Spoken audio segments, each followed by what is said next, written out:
Welcome everyone, and thanks for coming here this evening. It's great. At least it's not too cold yet for June. Can everyone please stand for the opening prayer and the original custodian statement? Almighty God, grant to this council wisdom, understanding and sincerity of purpose for the good governance of our city. Amen. And council acknowledges the Peek-Wurrong and Ko-Wurrong peoples of the Maar Nation, their land, waterways and skies within the Warrnambool municipality, and we pay our respects to their elders past and present and anyone here this evening. Thank you. Please be seated.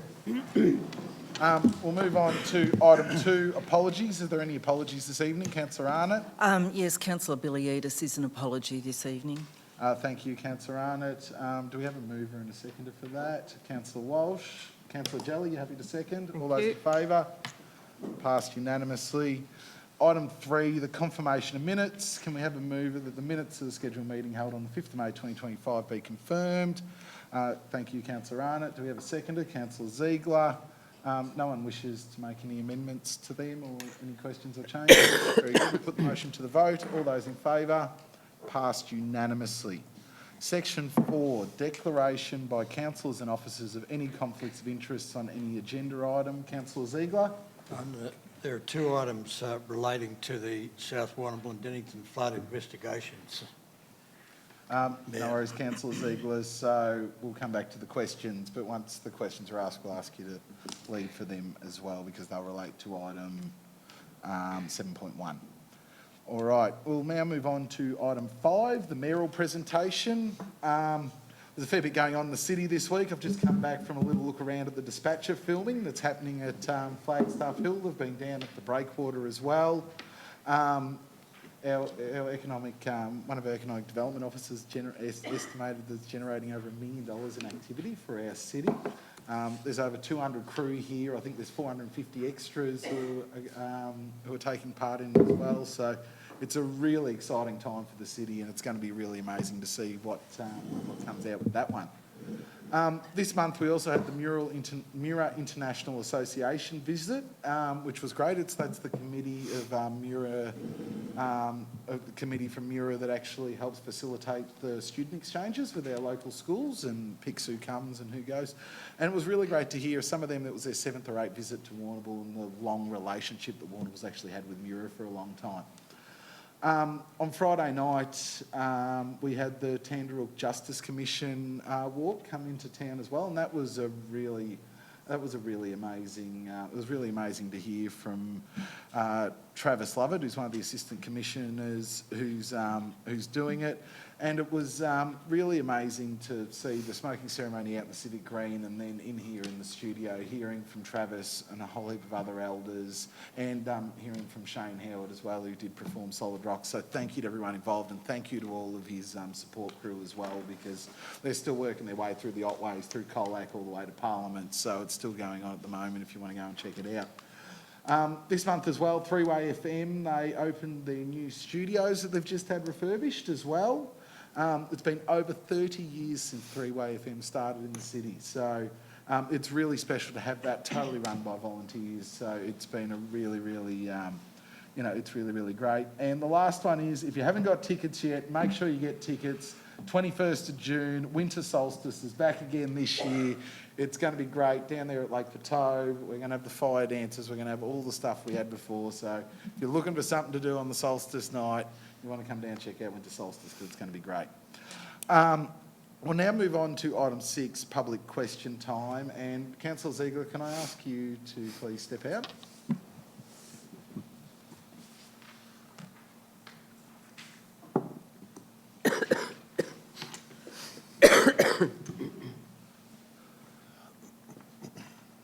Thank you. We'll now, Mr Mason, public questions.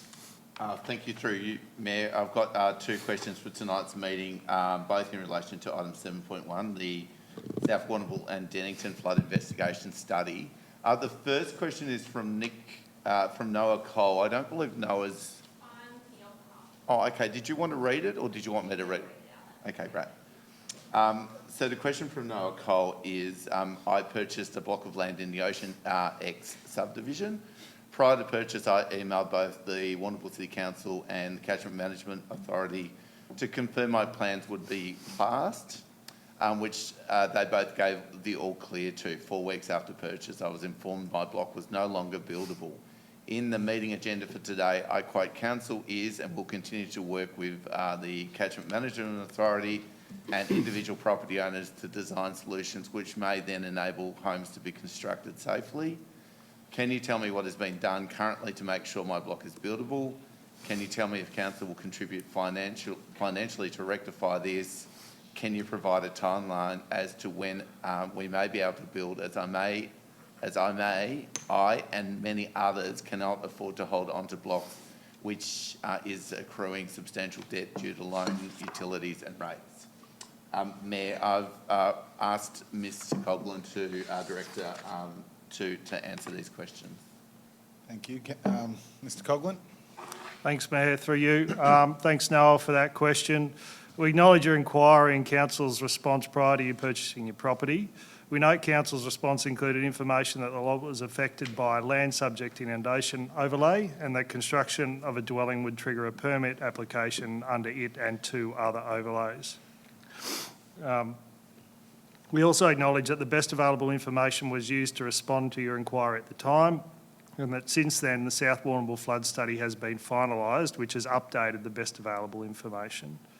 Council has met several times with the OceanX developer and property owners, including yourself, to try and work towards an outcome. Actions by Council include Council negotiated an agreement with the Warrnambool Golf Club for an emergency access from Younger Street to the Harris Street Bridge when the approach to the Wellington Street Bridge floods. Council has engaged our flood modeller to complete work to identify a potential cut and fill solution for this development. This has been paid for by Council. The developer has now engaged a consultant to design up the solution that can be submitted to Council for assessment for a planning permit. Council's freehold land has been put forward as a source of the cut location so that the developer and landowners should not need to identify their own.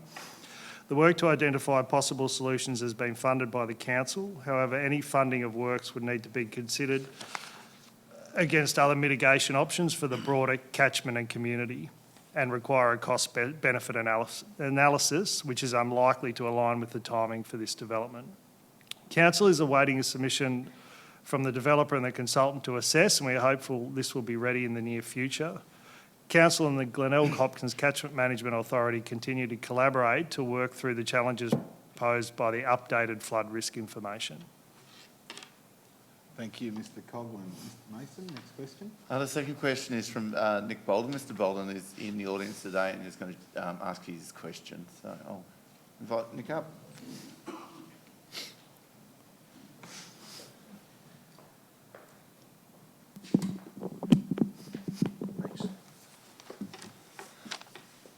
Okay, how can the Warrnambool City Council choose to adopt a flood study of South Warrnambool only and neglect the remainder of Warrnambool, citing government grants and funding as the reason, ignore the community outcry from this outcome and set themselves up with the same issues once the investigation moves beyond Cassidy's Bridge? i.e. the Merview estate residents with numerous examples of flood, insurance and property value issues, yet by ignoring the rest of Warrnambool history will repeat itself along the Merri east of Cassidy's Bridge, with more permits and housing still going ahead. Do I go to the second question or? Yeah. Oh, you want both? Okay. Sorry, yeah, do the second one and they'll do them in 2 hits.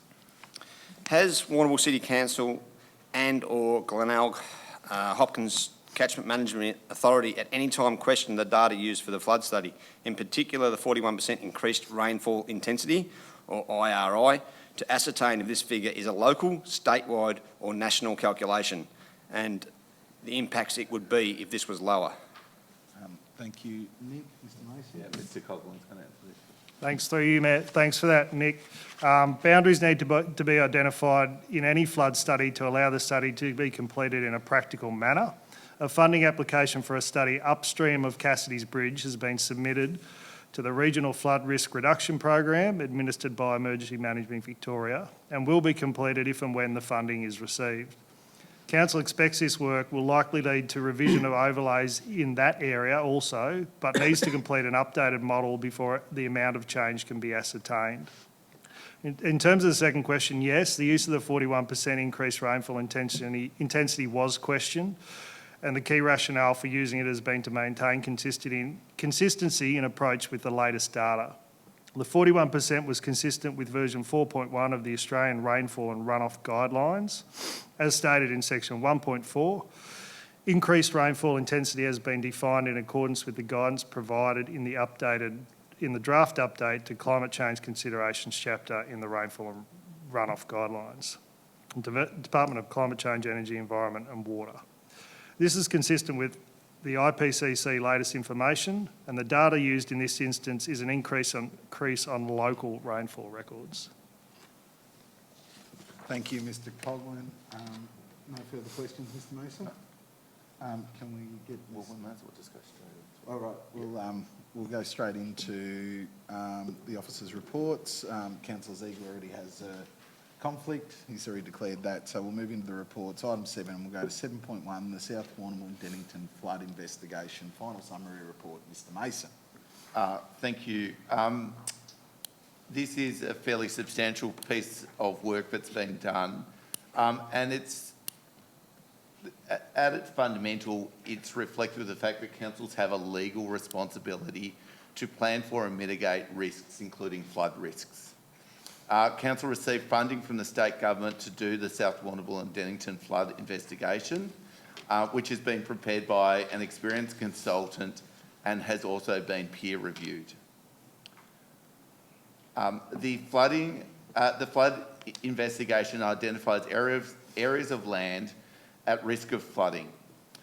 Predicted increases in rainfall intensity and sea level increases have increased the predicted severity and frequency of flooding in these areas, and this is reflected in the study. To ensure that existing and future landowners are aware of this flooding or flood potential, and to provide control over flood impacted land, it is recommended that council commence the process of implementing a planning scheme amendment. The planning scheme amendment process will provide a pathway for objectors and concerns to be tested in a rigorous evidence-based manner at an independent planning panel. A 5-part recommendation is before you councillors on page 6, and the recommendation effectively asks you to note the flood investigation, and then recommendation part 2, 3, 4 and 5, 2, 3 and 4 are aimed at, or set up around the planning scheme amendment process, and recommendation 5 is that we continue to advocate for state guidance and funding for mitigation works. So the recommendations are before you.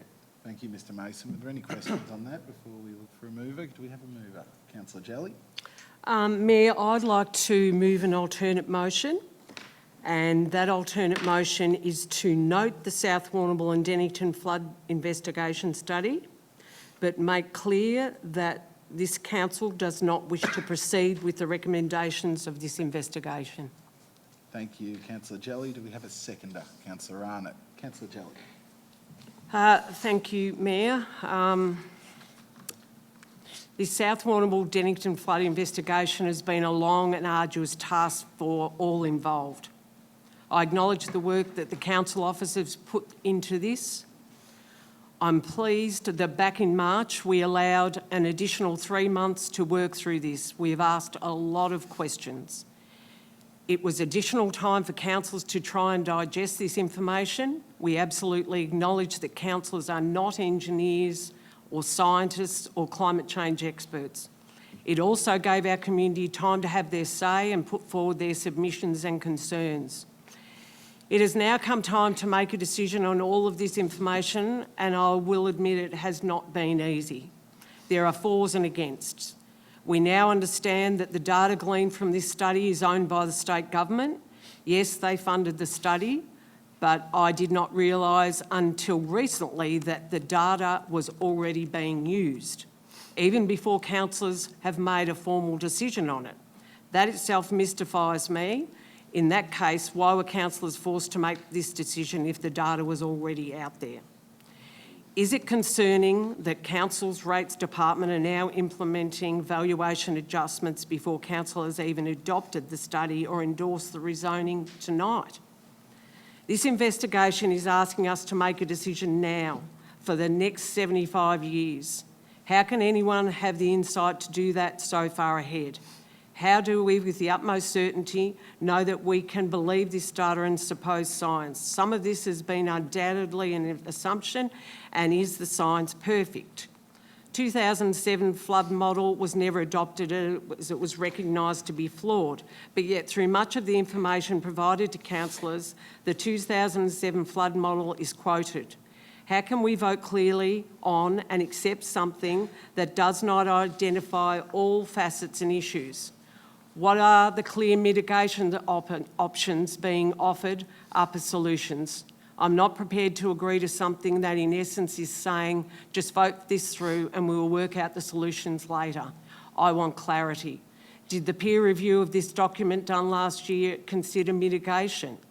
The information in this study gives us data in certain areas. The question has been asked time and time again that the area being considered only takes us to Cassidy's Bridge on Karamat Road. So if a flood does occur, does the water stop at Cassidy's Bridge and not severely impact North Warrnambool right around to Bushfield and Woodford? Of course the water does not stop there.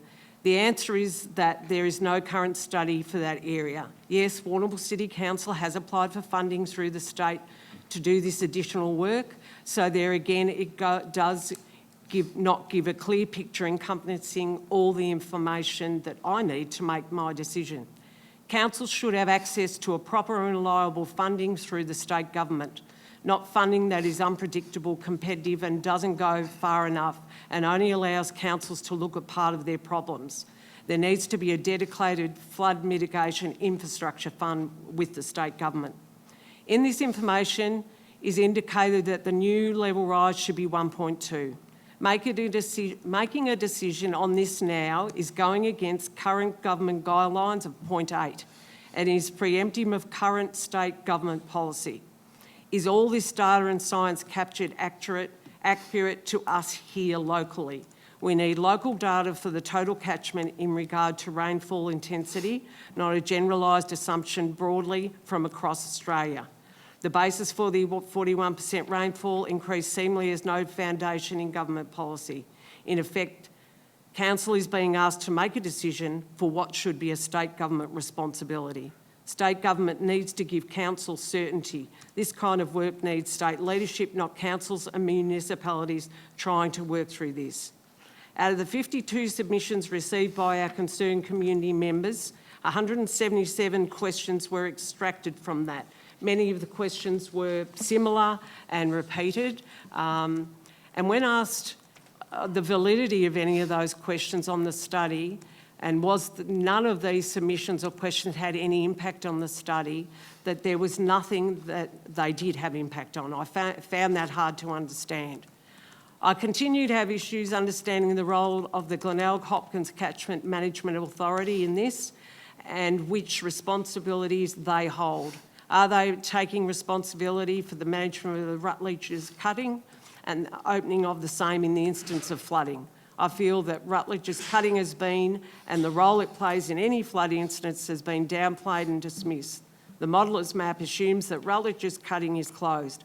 Rutledge's cutting should be permanently opened. It is not a failure of, is this not a failure of responsibility on the part of the flood study design? The cutting was a major outlet in the 1946 flood. Now, no matter how focused this study is on data and supposed science, there is a huge human element in this entire process that cannot be ignored. We need to carefully consider that the real, very real impact this has on residents. The human element is extremely important in this matter. I don't feel this has been really considered. Yes, the residents chose to build, live, invest in this area, but all of a sudden the rules have changed and many are left in a precarious situation.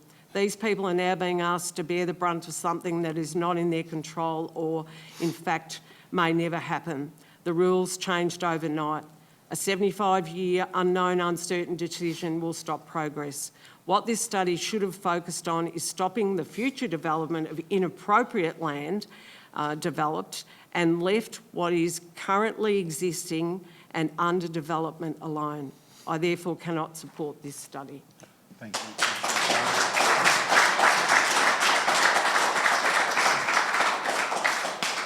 Councillor Arnott.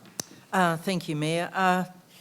Thank you, Councillor Jelly. I think you've put forward all the reasons and explained them very well along my same feelings. I just will reiterate on a few things that I wish to speak about. I have found this to be one of the most difficult decisions facing us as a council. We've been bombarded and overloaded with a lot of very scientific information that I personally have found rather difficult to decipher. As Councillor Jelly has said, we're not engineers and we're not flood study specialists. However, I do wish to acknowledge the work of the council staff that has gone into this study.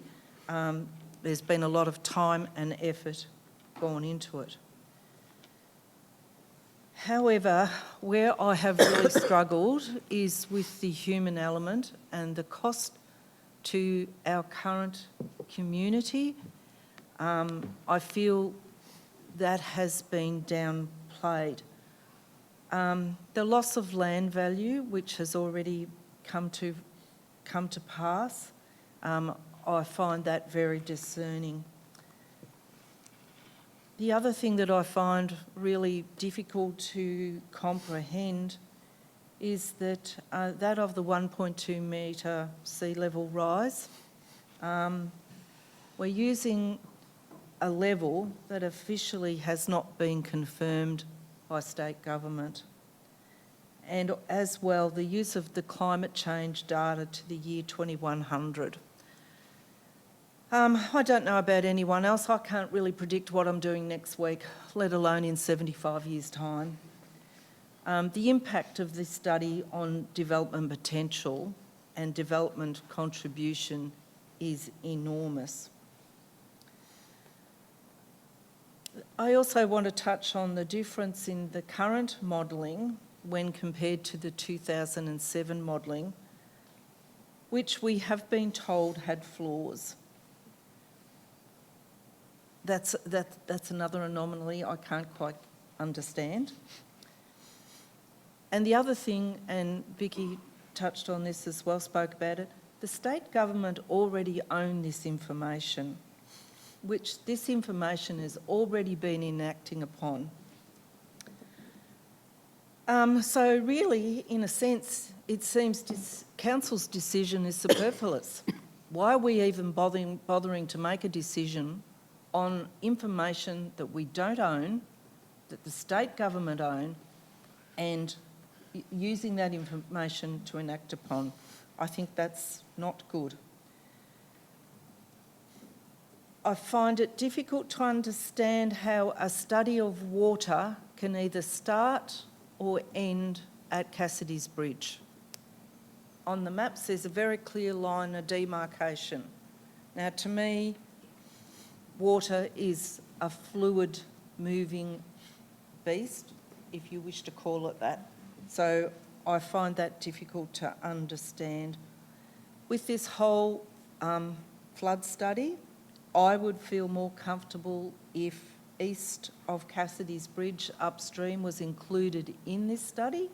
I think it should be, because I think as water flows, we've been told to believe the science that it's not going to make any difference, but I'm sorry, an old farm girl from way back doesn't really buy that. It's a moving body, so I think upstream and north of Cassidy's Bridge should have been included. So I would feel more comfortable with that, as well as there's been no talk all along about mitigation works. We've been told that the mitigation works will occur after the study, if it is adopted, which to me I find very back to front. So with those reasons to hand, that's why I do not support the flood study. Thank you. Thank you, Councillor Arnott. Councillor Walsh. Thank you, Mayor. First off, I'd just like to thank all the staff, consultants and reference group that participated in the completion of the study. A great deal of work has gone into it, and I thank them very much. Second point, just like to say thank you to each of the community who contacted council, lodged submissions, met with various councils across the length and breadth of this process. It is an extremely difficult process, one of which there seems to be a lot of uncertainty, in particular around the metrics to support flood investigation work. I want to start off by saying the modelling and the expected outcomes of the modelling are relative to the inputs used. These inputs include projected sea level rise, the Australian rainfall and runoff values, as well as which climate change scenario should be used.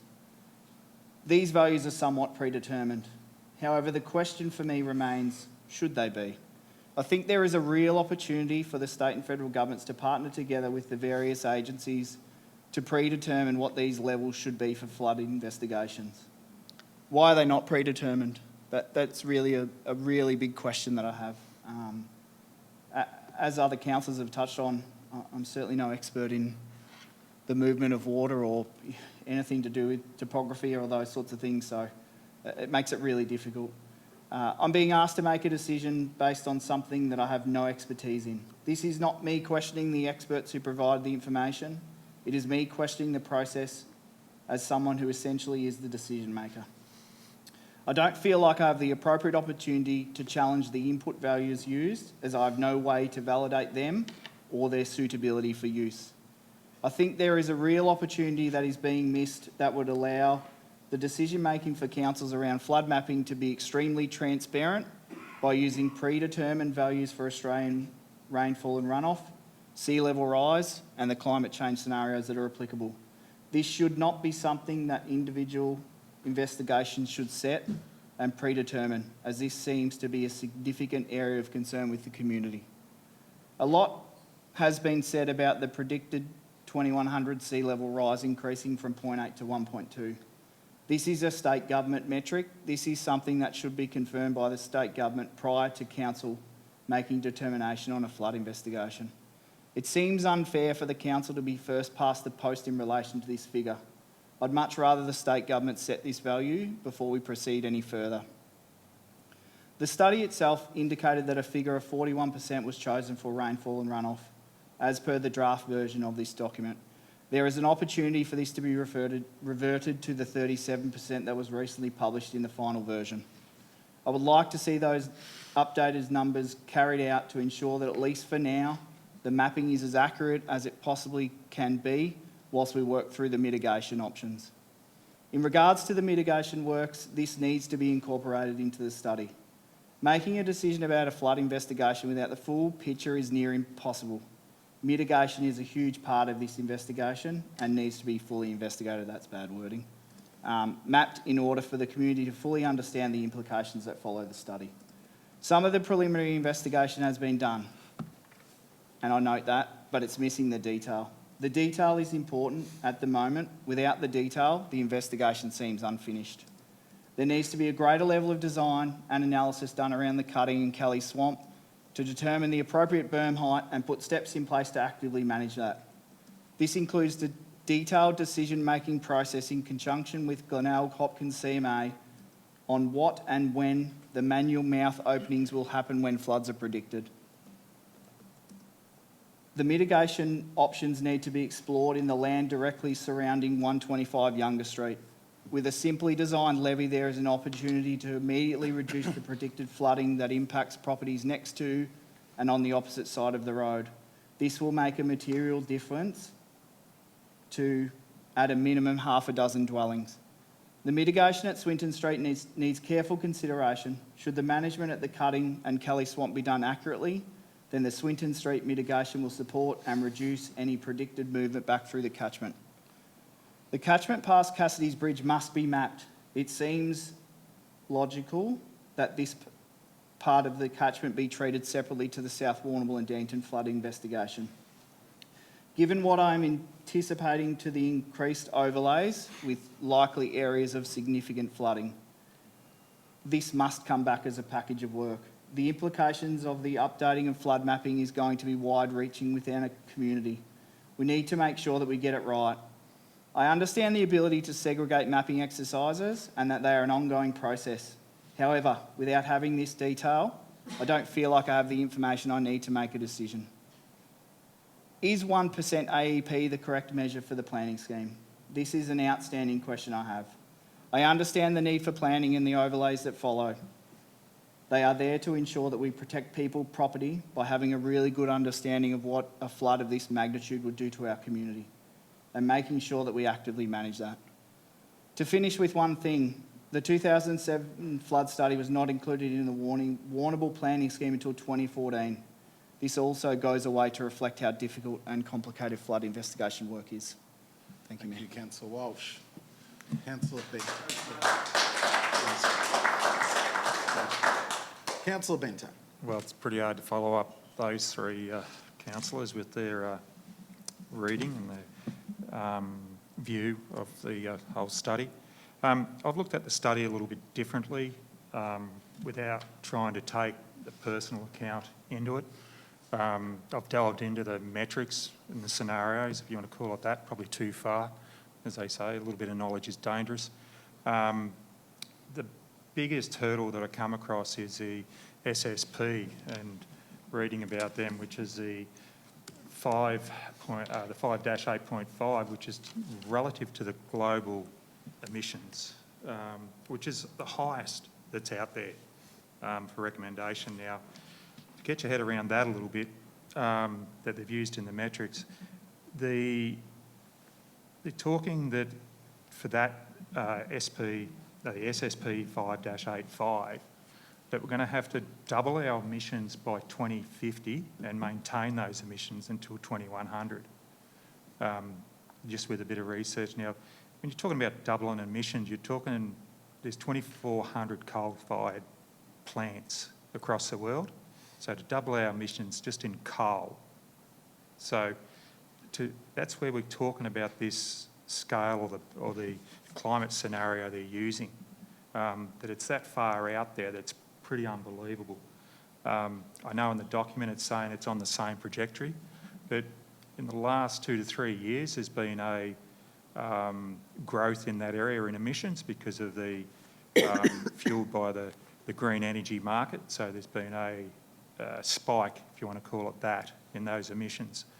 But that SSP 5-85 also factors in temperature increase, which ends up coming back to the 41% increase in increased rainfall, because the participation or the evaporation and accumulation in the rainfall, that's all to do with the global warming with the ocean.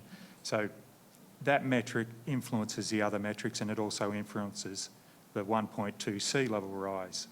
There's other SSPs they can use, 3 and SSP 4, which would change the outcome. I couldn't say significantly, but it would be a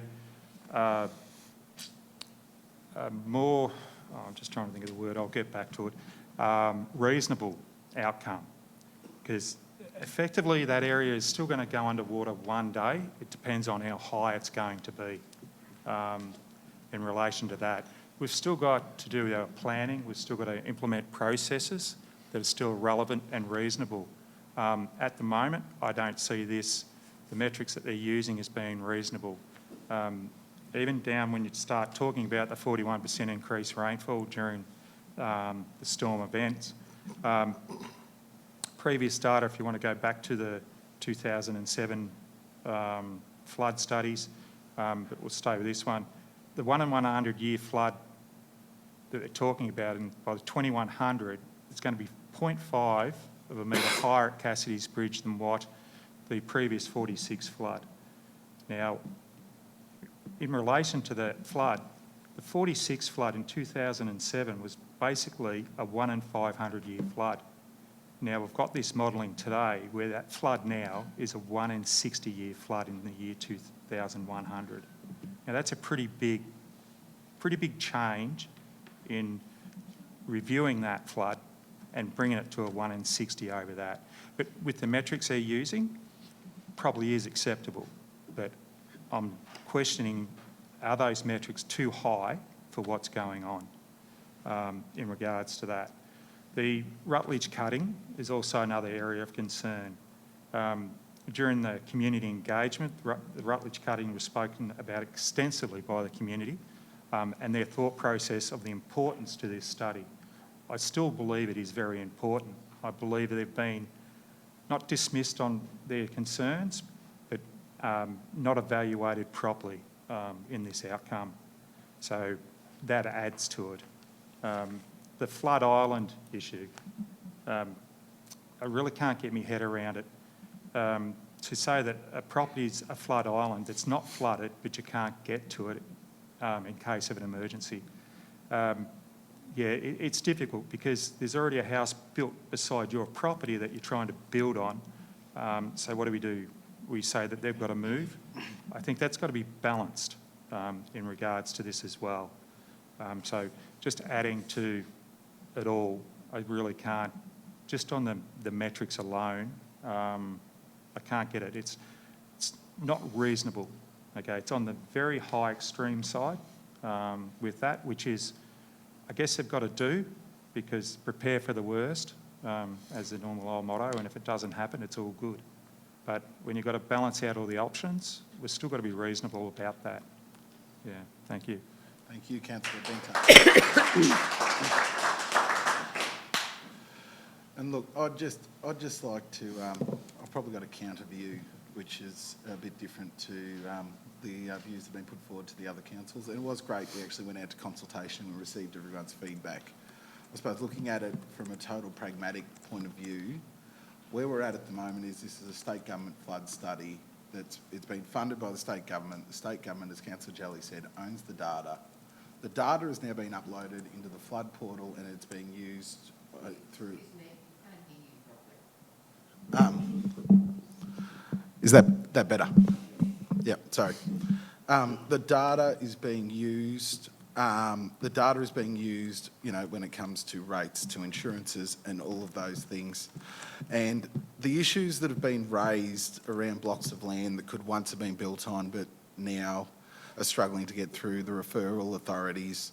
I feel terrible for those blocks and for those people that own them.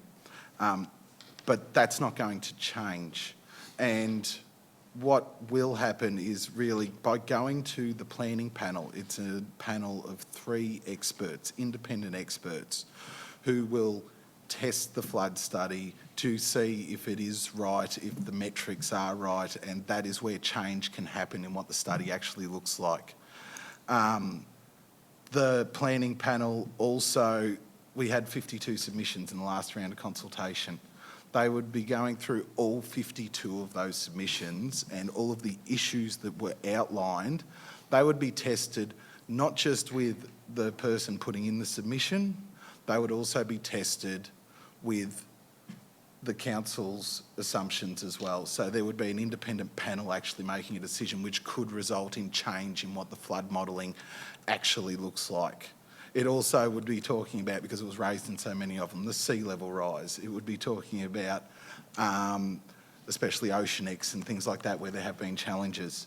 But without the planning panel, we're not going to see any change. We're going to have this flood study there, and there is the possibility, and some of the submissions that have come up around blocks that have been bought originally but now can't be built on, there's the possibility that other people are going to buy blocks, because if it's not in the planning scheme, it won't be seen on any Section 32s.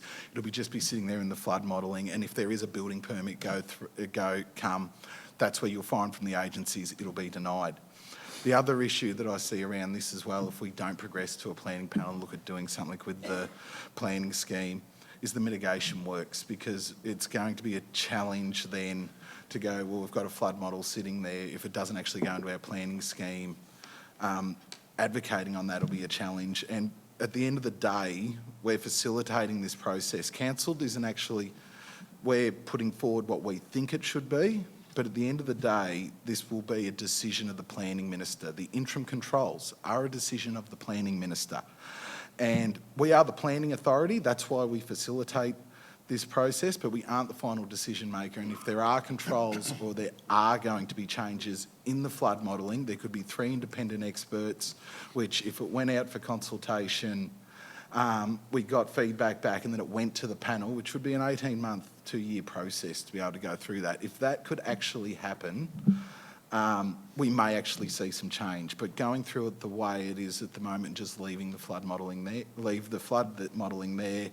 there'll be houses that fall through the gaps as well. There'll be residential houses that don't need building permits that'll be built in flood-prone areas that could put themselves at risk. So, you know, I'd foreshadow if this failed that we'd go back to the original motion, but I totally understand the concerns of the other councillors. Now, sorry, Councillor Jelly, can you just read, before you close, do you mind just reading the motion again so we can get it for the minutes? Okay, yes. To note the South Warrnambool and Dennington flood investigation, but make clear that council does not wish to proceed with the recommendations of this investigation. Thank you, Right. Councillor Jelly. That works for you? Yeah. Do you want to just specifically say, and doesn't proceed with the planning scheme amendment? Oh, well, I thought that's what I was saying Okay, in there, but we can add that in there if you would like. Is everyone comfortable with that? Yep. And doesn't proceed with the The planning. planning amendment. Yep, okay, well, it's sort of said in there, but if you want that spelled out, that's fine. I don't think it makes everyone happy. Yep, That? yep, everyone's happy with Willie? that, sorry. Yep. Sorry, Councillor Jelly, if you'd like to close? Okay, thank you. Look, this has been hard, really hard. We've all got our differing views. We've had a lot of sleepless nights, like a lot of you people sitting here have had too. We get that. We understand. We don't want people in the future building in an area, a new development that's inappropriate and is going to flood. We understand that. But I think part of what's happened or hasn't happened in this is the current situation for a lot of the blocks and things down there that haven't been considered well. Overnight it's changed for people. Understand what the Mayor's saying about the planning panel, but the planning panel, when Moyne had this similar type issue last year or the year before, it went to the planning panel. And Moyne put forward that it would go to 1.2. It went to the planning panel of the professionals, and the planning panel come back and said, no, we don't agree, and agree that it should be 0.8. It then went to the minister, and the minister said, no, it's going to be 1.2. So it was refuted by the planning panel. And yes, we're not the final decision makers. We're not, and we know that. The decision will be probably in the end with the planning minister. But I think we're here, well, I'm here to do what I think is best for my community. It's not always what is recommended by officers, but I think sometimes you have to take a look and take a higher ground and stand your ground with some things. So thank you for everyone's input tonight. Thank you, Councillor Jelly. We'll now put the motion to the vote. All those in favour of Councillor Jelly's motion? So Councillor Benter, Councillor Arnott, Councillor Jelly and Councillor Walsh. All those against? Councillor Blaine. The motion is passed 4-1. Mr Yewtree, can you please grab Councillor Ziegler?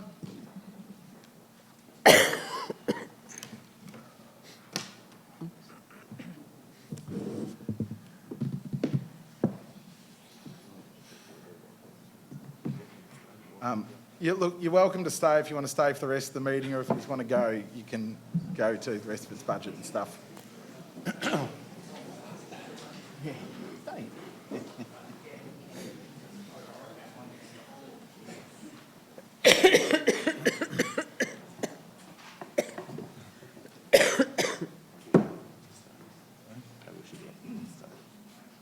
Is everyone all right if we wait a minute? Yeah. Yeah.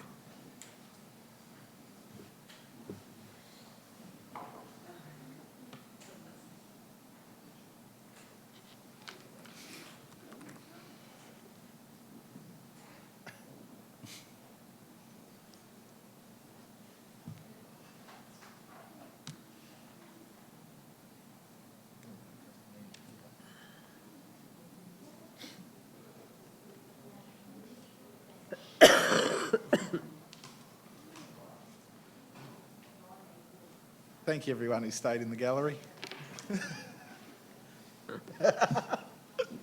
Sorry. Three of them are our staff. Sorry? 3 of them are our staff. True. Sorry. Item 7.2, Warrnambool City Council, Council Plan, Mr Mason. Oh, sorry. Richard, that was passed 4-1. Alternate motion. Oh, an alternative motion to note the flood study, not proceed with the planning scheme amendments, and not proceed with the planning panel, effectively, was passed 4-1. So, yeah. Sorry, item 2.1, Warrnambool City Council Plan, Mr Mason. 7.2. 7.2. Oh, 7.2, sorry. We're all flustered. We're not going back to that one. Mayor, as you know, the council plan is council's key strategic document for the next 4 years. It's a really important document. The development of this council plan has involved extensive community engagement and numerous workshops with council staff and councillors. The council plan is based around five strategic pillars and will be supported by an annual action plan which will develop every year. The 5 strategic pillars are city futures, city infrastructure, city sustainability, city wellbeing and city leadership. I think this is a great plan. It's one that I think has been done cooperatively with councillors and staff. And I think it shows that this council will be really focused on the things that are important, managing our existing assets, planning for and facilitating economic development and population growth, and supporting our community and making Warrnambool a great place to live. The recommendation is before you in 2 parts, that you adopt the council plan and adopt the annual action plan for 25-26. Thank you, Mr Mason. Were there any questions? Do we have a mover? Councillor Arnott. Oh, sorry, I better read it better. See, it's all flustered from the start. I would like to move the recommendation that council adopt the attached Warrnambool City Council Plan 2025 to 2029, and 2, that council adopt the attached Warrnambool City Council Annual Action Plan 25 to 26. Thank you. Thank you. Second to Councillor Ziegler. Councillor Arnott. Thank you, Mayor. Well, this is a bit easier subject than the one we've just had, isn't it? So before us, we've got a new council plan, as our CEO has said, as well as the action plan. Our council plan is a 4-year document, so it's more strategic, while the action plan will be developed each year and will help us really focus on what we wish to achieve within that year. So our council plan is going to guide us over the next 4 years, and I will say I'm very pleased with the final outcome after a lot of listening posts and community input. I feel it addresses issues that will have a significant positive impact on the community, and I'm really pleased to see there is an emphasis on asset renewal. It's important to maintain those assets. We've got about $850 million worth, so we really do need to look after them. And another thing that I'm very pleased about is the focus on housing, and particularly working on securing approvals and funding for the Harrington Road Key Worker project. We've also committed to maintain services that the community expects. We'll strengthen our aged care quality standards, and as well, we're going to maintain a comprehensive 10-year financial plan, which I'm very pleased about. We'll continue to advocate for the Riley Hub. We need to develop female-friendly change rooms, and that's very much on the plan. Within our action plan, which is for the 12 months, we'll complete designs for shelters over a selection of seats in Liebig Street. One we're really pleased to talk about is hold our popular Salter Search Party. As our Mayor has said, June 21st. It's one I really love and fully support. And we're going to be planning and advocating for a safer traffic movement around Allensford. I feel it is really imperative that we lead with a strong and urgent focus around that. We're looking to plant up to 5,000 trees across the city, green up our city. Everyone is aware that the more trees, the healthier our environment. But we're also going to be reducing rabbit numbers and removing pest plants from riverbanks. So I say it's a bit of an anomaly there. We will prioritise permit approval that enables subdivision and new housing development. And we're going to be finalising the business case for Aquazone redevelopment and implementing a funding strategy and advocacy work. As always, surrounding these sort of plans and aspirations, there is a balancing act. We've got to manage what the community expect with the available resources. So I am happy to endorse the council plan. Thank you. Thank you, Councillor Arnott. Councillor Ziegler. Yes, thanks, Mayor. I'm particularly pleased to support this motion for all the reasons that Councillor Arnott has mentioned, but particularly the really important ones like planning and advocacy for safer traffic movement at Allansford, particularly in the light of the issues that are happening around the old bridge there at Allansford, and to facilitate the planting of up to 5,000 trees. I hope that actually does occur, and making the civic centre more accessible, I think that's incredibly important. It's a difficult design, always has been since 1983 when it was opened, for people who are less able to mobilise, and making it more accessible, I think, is long overdue, having been a denizen of the Arts Centre here for so many years. I know the problems that we face. I'm happy to support the motion. Thank you, Councillor Ziegler. Any other councillor wish to speak? Councillor Walsh. Thank you, Mayor. Just want to highlight that the engagement activities with the community, the councillors and the staff around this were absolutely fantastic. Creating that ownership of the plan is really, really important. And when we set the objectives for the year, they're really achievable. And I think that's really important. There's no good having things that are really difficult to achieve. I just want to call out a couple of the sort of broader strategies that I really think are really important. So within City Futures, things like recognising the importance of tertiary and vocational institutions. We're really lucky to have Deakin and TAFE here in our community. They're really, really important. Those iconic events and attractions that we have, the Speedway, let's own it, let's own it. May Racing Carnival, the amount of people that both of those things bring to our community, as well as, the showpiece of our town, the foreshore and the beach area, so important. Within city infrastructure, our public space is maintained to a high standard. Anybody who rolls into Warrnambool and surrounds, they really understand that we really care about the presentation of our community, and that really shines through. Within sustainability, Councillor Arnott and Councillor Ziegler talked about the trees. Taking measures to limit the impact of climate change is really, really important. We kind of item 7.1 on the agenda today is a really good example of the impacts of climate change. Within city wellbeing, inclusive and diverse city that's welcoming to all, super important. We want to attract people here to live, stay, or just play. Really important. And city leadership, finally, AI, software and operational efficiencies is something that's pretty close to my heart, as everyone will know. So I think the fact that we're setting that within our leadership strategies is really good.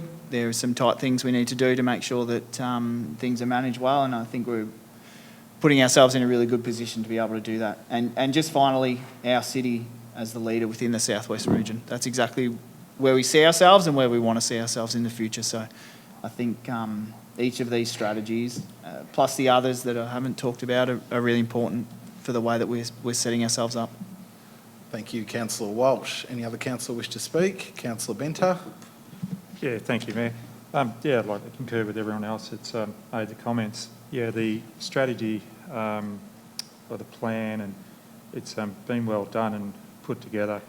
The annual plan and the journey with the fellow councillors with formulating that and the staff was terrific. It was like a bonding for us all during that process, in an odd way, but a good outcome. The annual plan, it's good to see that the Moyne and Warrnambool Youth Strategy will be in its first year, but to get that off the ground would be fantastic. The revegetation plan with planting 5,000 more plants and trees, it's probably overdue a little bit. The review of the glass bin collection is going to be a good one too, potentially leading into savings with the disposal costs, but then maybe offset if we're going to investigate the hard waste collection and come up with maybe potentially a program with that. During the campaign, that topic come up a lot, the hard waste collection. So hopefully we can maybe implement that in some time in the strategy, but it will come at a cost, no doubt. Yeah, so the plan's really good. There's a lot of key points in there to work on. There's a lot of work to be done trying to achieve all that plan. So, yeah. Thank you. Thank you. Thank you, Councillor Benter. Councillor Jelly? Thank you. Agree with what everyone said, and I've just realised all my annotations have disappeared of that I saved. Got a few notes written, but it's really handy. But anyway, you've all said it all. But one thing I'd like to say is that our new vision for the next 4 years is we are a thriving regional leader, rich in opportunities and committed to fostering a sustainable, inclusive lifestyle. I think that's a great thing to live by. It was great the staff and councillors worked together for that, and I think that's a great vision. So congratulations to everyone on that one. That was a bit. very long discussion. Yeah, it took a bit. Anyway, it was good. Councillor Ziegler, I thought you'd already... Yeah, I'd just like the minutes to reflect that some of the dates in the preamble are incorrect, pointing out 2025 December for consultations, and April, it was 16th of December 2025. Hasn't happened yet. It's the 24th. Thank you. And we'll get that fixed. I'd just like to add, before we go back to Councillor Arnott, as Councillor Walsh has spoken about, and Councillor Jelly, the vision did take a long time, and the key themes, especially being a tourism destination, wanting to support businesses. It was great to hear back from Regional Arts Victoria, creative industries. That was, really good to see, and it's something that we're really focusing on. We've got more things coming up later in the agenda as well. And as Councillor Walsh said, we are so lucky to have those institutions like TAFE and Deakin. We want to be supporting them. We want to be working with them. And as Councillor Arnott said, looking after our current assets is really what this is about. Even looking at some of the big infrastructure projects that we're actually doing, it's actually about improving the assets we already have, whether it's Aquazone or whatever it is. We want to be ambitious because we have to be delivering infrastructure for a growing city. That's one great thing about Warrnambool is we have a really good growth rate. We want a connected city as well. Bike lanes and footpaths are critical to get around our city. It's a sustainable city as well. We want to be environmentally responsible. That come back really loud and clear from 2040. And we are a welcoming city with room for everyone.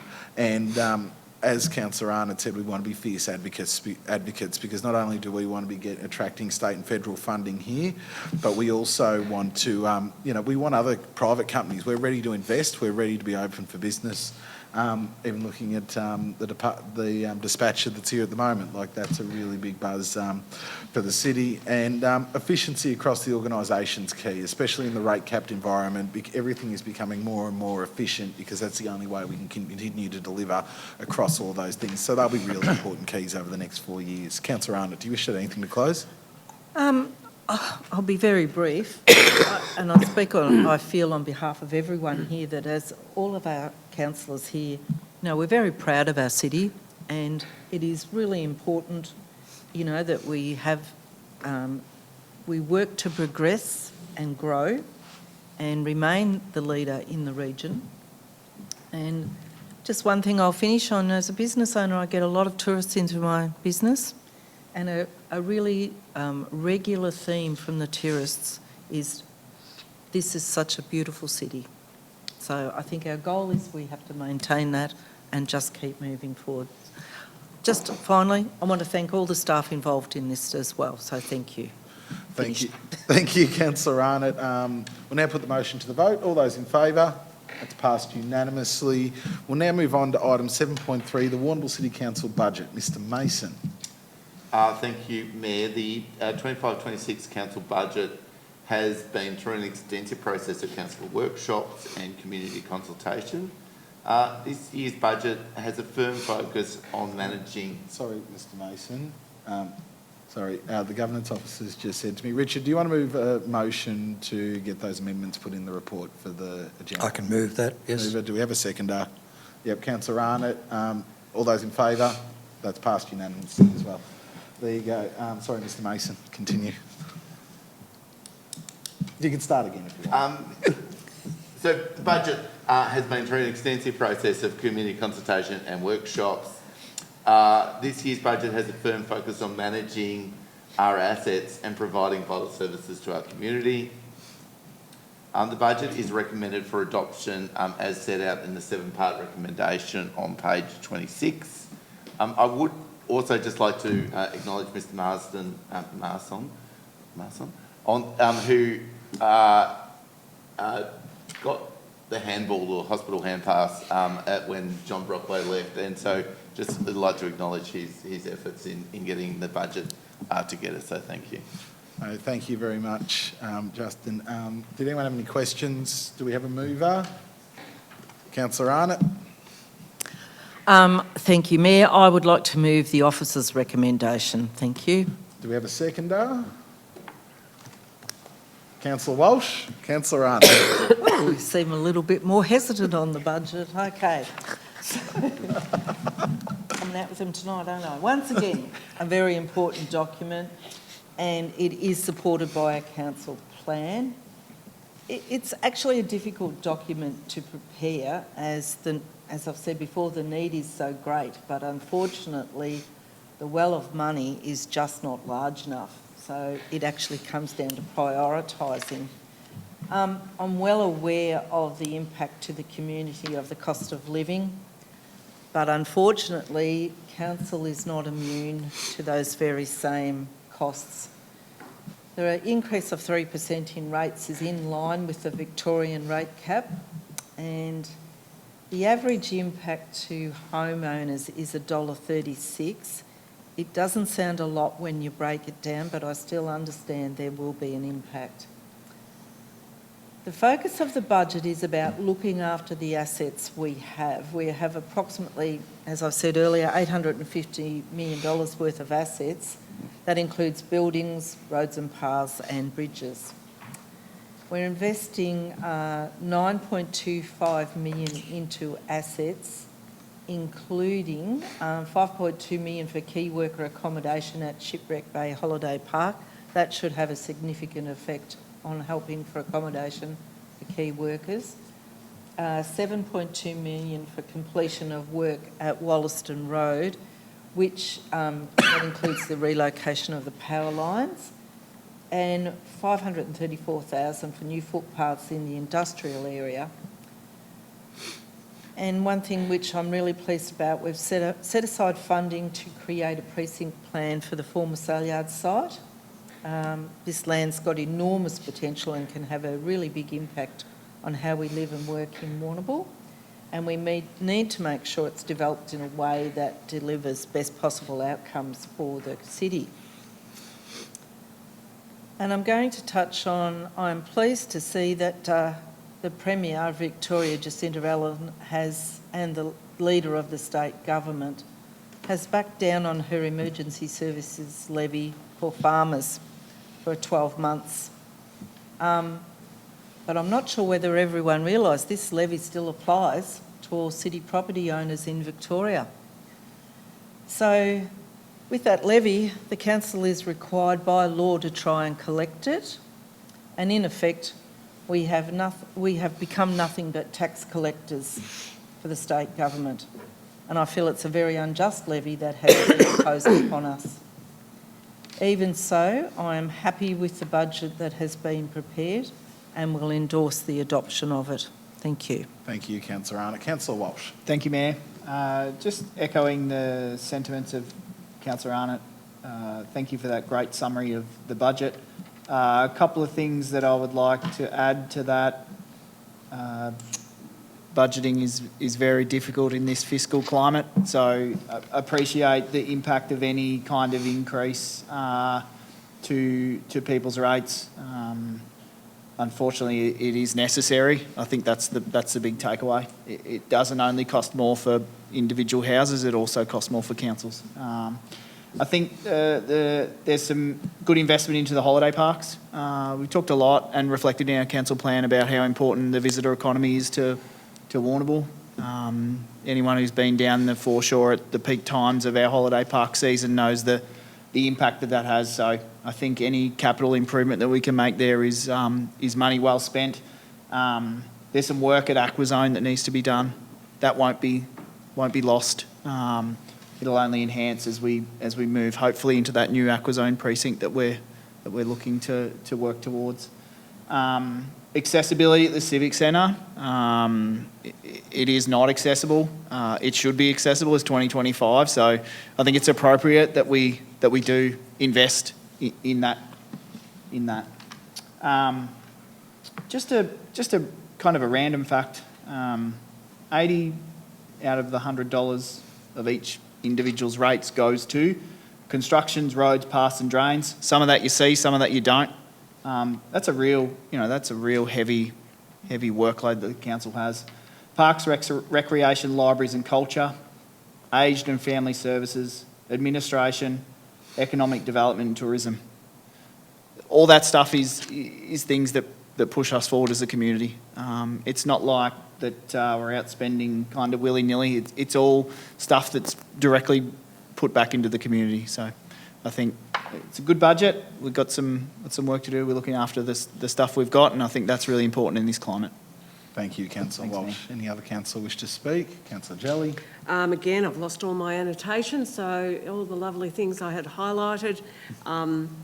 Previous two councillors have said some great things there. Something I want to remind people is that there is a $250 financial hardship rebate against if people are going to have trouble paying their rates, available to ratepayers via an application process. So please either give City Assist a call or go online or come in and ask, and they'll be able to help you with that. So that's something to remember. We've done that for the last few years and I think it's very appropriate to help people.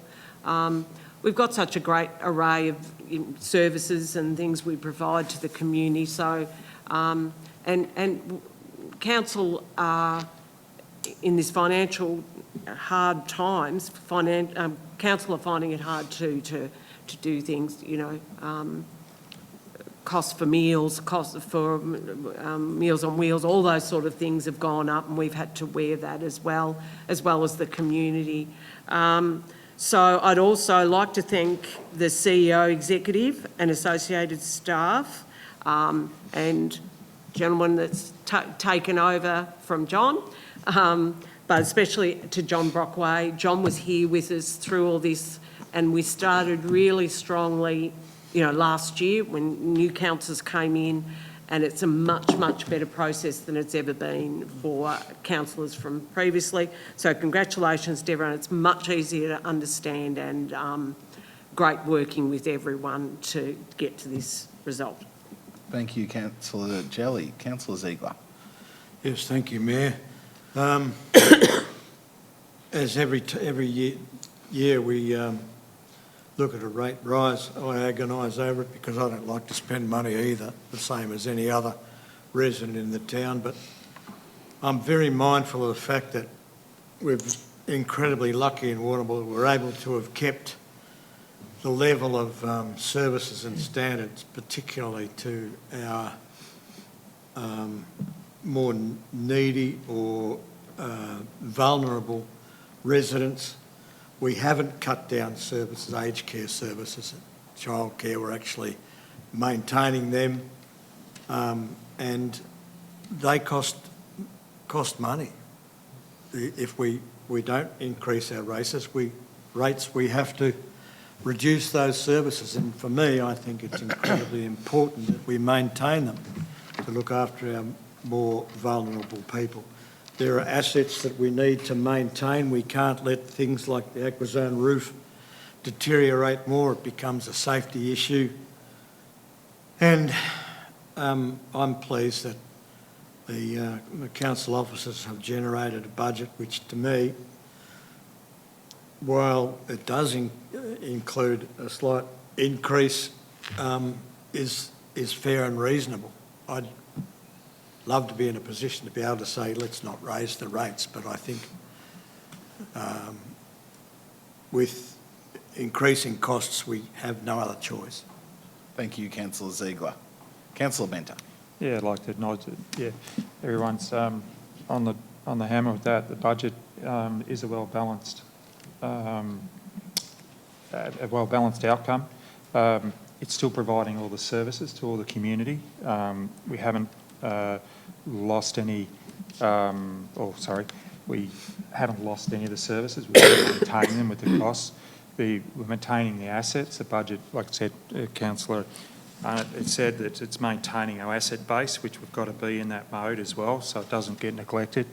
One of the shortfalls of what's going on in the economy is we're also impacted, so the 3% increase doesn't actually cover our costs with what's going on due to materials going up and so forth. So effectively we've been falling behind 2 to 3% each year just in doing the same maintenance programs because of the cost of materials. It could be even more, it could be up to 7 to 8%. So the budget, like I said, the team that's put it forward and put it together have done a really good job to maintain our existing infrastructure and services across the actual city. Yeah, thank you. Thank you, Councillor Benter. And I'd just like to add, there's a couple of really key things with the budget, and I think Councillor Ziegler and Councillor Benter, if you don't really hard, there are no cuts to services, which is something I'm really proud of, and it's something that, especially councillors from the last term, there were no services cut in the last term either. You know, it's something that councillors continued to deliver with all the cost rises, and it has been for that vulnerable cohort. So, you know, that's something I'm incredibly proud of, and I'm incredibly proud of it again this year, that's what we're doing. As Councillor Arnott touched on, those precinct plans, they're going to change the face of our city and what they actually look like, and it's really good to be funding them and seeing those get underway. And the other one, which I'm actually, there's two little projects in there that are going to be funded. The netball stadium, the basketball stadium netball courts out the front, there's $200,000 there to revitalise them, which is going to be a huge help for the netballs and the users out there at the stadium. And Aquazone, as everyone's touched on, it's a key project, especially when we're looking at an upgrade, because it's a critical facility, not just for Warrnambool, but for the surrounding region as well. There is nothing else like it in the southwest. And it is, you know, it doesn't just service Warrnambool, it services everywhere, and I think it's a really, really important project. Councillor Arnott, do you wish to add anything to close?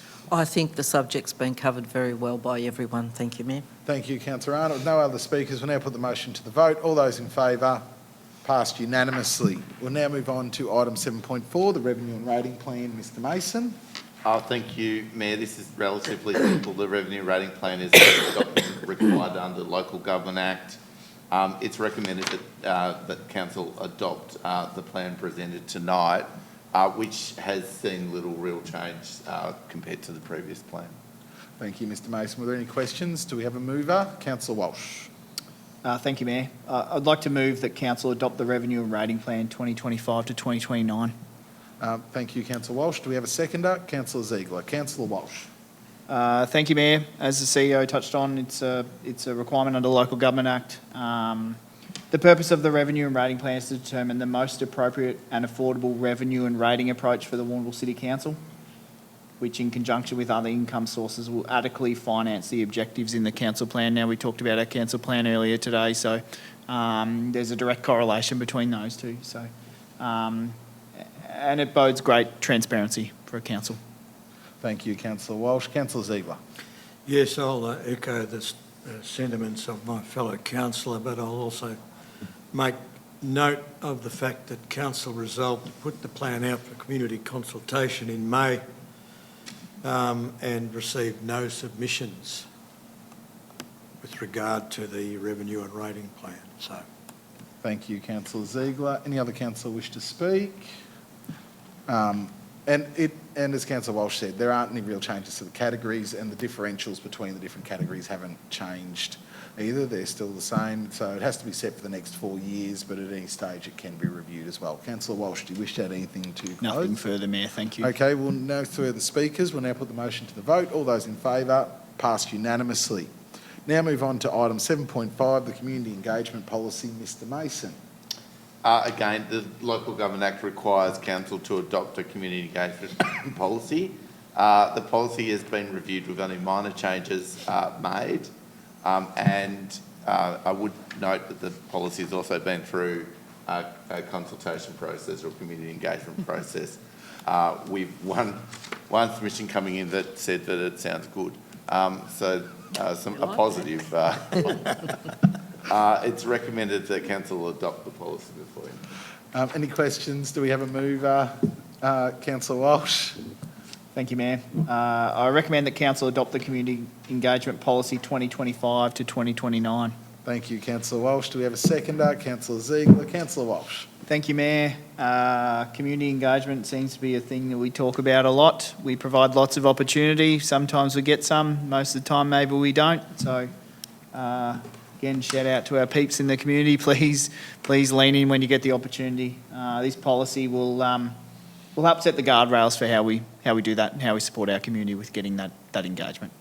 Thank you, Councillor Walsh. Councillor Ziegler. I reckon it sounds good. Did you put in the submission, Councillor Ziegler? Thank you. Any other councillor wish to speak? And it's good to have it adopted, a guiding engagement with the community, and improving communication is the key with this policy. But as Councillor Walsh has said, it's great when we actually get feedback, because it actually helps shapes our thinking and our thoughts on whatever we're actually doing, but we must have it right here because someone said it sounds good. Councillor Walsh, do you wish to add anything to close? Nothing further, Mayor. Thank you. We'll now put the motion to the vote. All those in favour, passed unanimously. Now move on to item 7.6, the draft Creative Warrnambool Strategy 2025-2029. Mr Mason.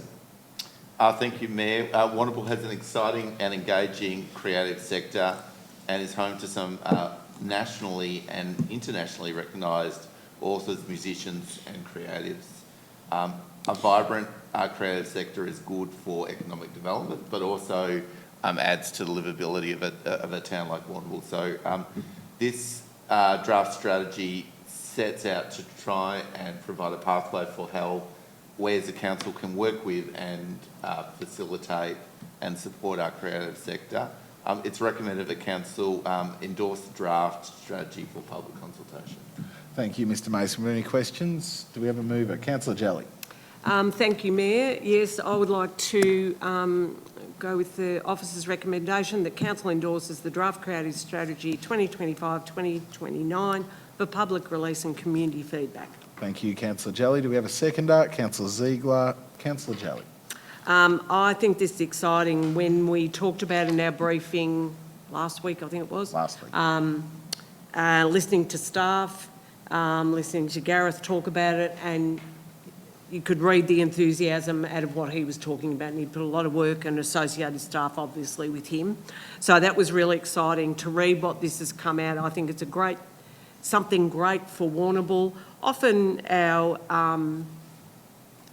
creative people in the city feel like they miss out to football and cricket and sport and other things, which I get that. So I think this is great opportunity. Really want to emphasise for people to give feedback when this comes out. It aims to create more opportunities for the city and the region, pathways for future generations, artists and culture are constantly changing here and looking for new things and quietly do things behind the scenes in their groups. I think this will pull a lot of people together and pull out some more exciting ideas. And it's a great strategy, and in partnership with so many great things: Creative Victoria and regional arts, state and federal governments, creative industry, artists, workers, Indigenous communities, Deakin Uni, TAFE, F Project, Find Your Voice, One Day Studios, Multicultural Association, so many different groups. When you read that we've got all those groups in the city and associated areas, I think they're going to thrive. So I really want them to give some good feedback for this. Thank you, Councillor Jelly. Councillor Ziegler. Thank you, Mayor. Yes, Warrnambool punches above its weight in all the areas of creativity in terms of the musical arts, the performing arts, and the creative arts in terms of the history that we've got. The art gallery reflects our collections, our wonderful collections. We've generated so much talent out of this town, more than many, many others of the same size. And I think that council's role to facilitate this creative world is paramount. It really amazes me at times what Warrnambool has come up with. As I say, it punches above its weight in this particular field. And this motion seeks to put the strategy out for public release and community feedback. It'd be lovely to get lots and lots of feedback about how we can tweak this to make it Warrnambool's creative world so much better.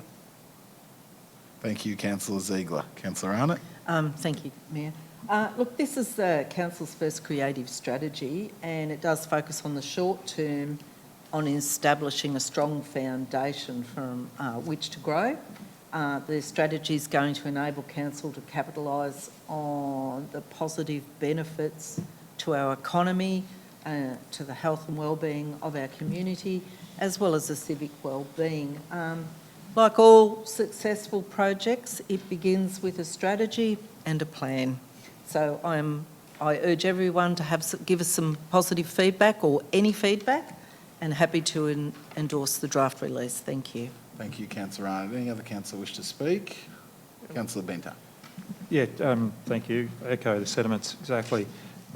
Also, when Gareth did the submission to us, he noted that some of the regional centres, it's an art and culture plan that they do, where it's an arts and culture to encompass all our arts in our plan, in regard to theatre, dance, to pottery. It encroaches all our creative arts, and that was the biggest thing, that it connects everybody in that industry, that culture, to come and have a program for that, to invite them all in, and hopefully, like we said at the when he did that briefing, that maybe we can encompass the music side of that into it as well eventually, so it's got all three tiers as well.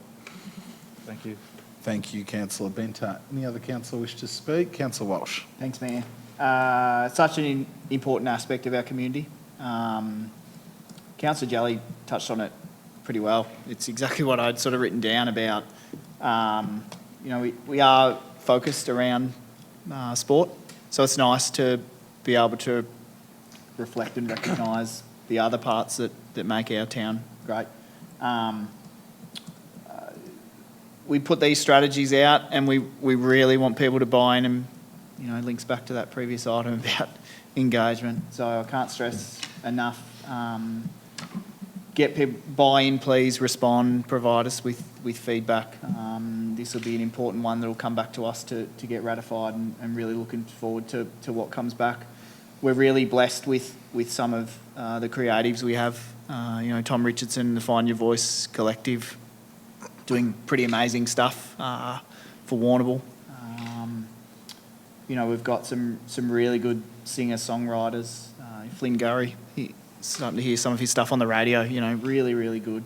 And obviously, who could forget Airborne, world-renowned band who I've seen many a time at the old Cry. So, you know, we really, and that's just one small section of the creative industry. So we're really lucky. We punch above our weight to steal others' words. So great strategy, and yeah, looking forward to it coming into play.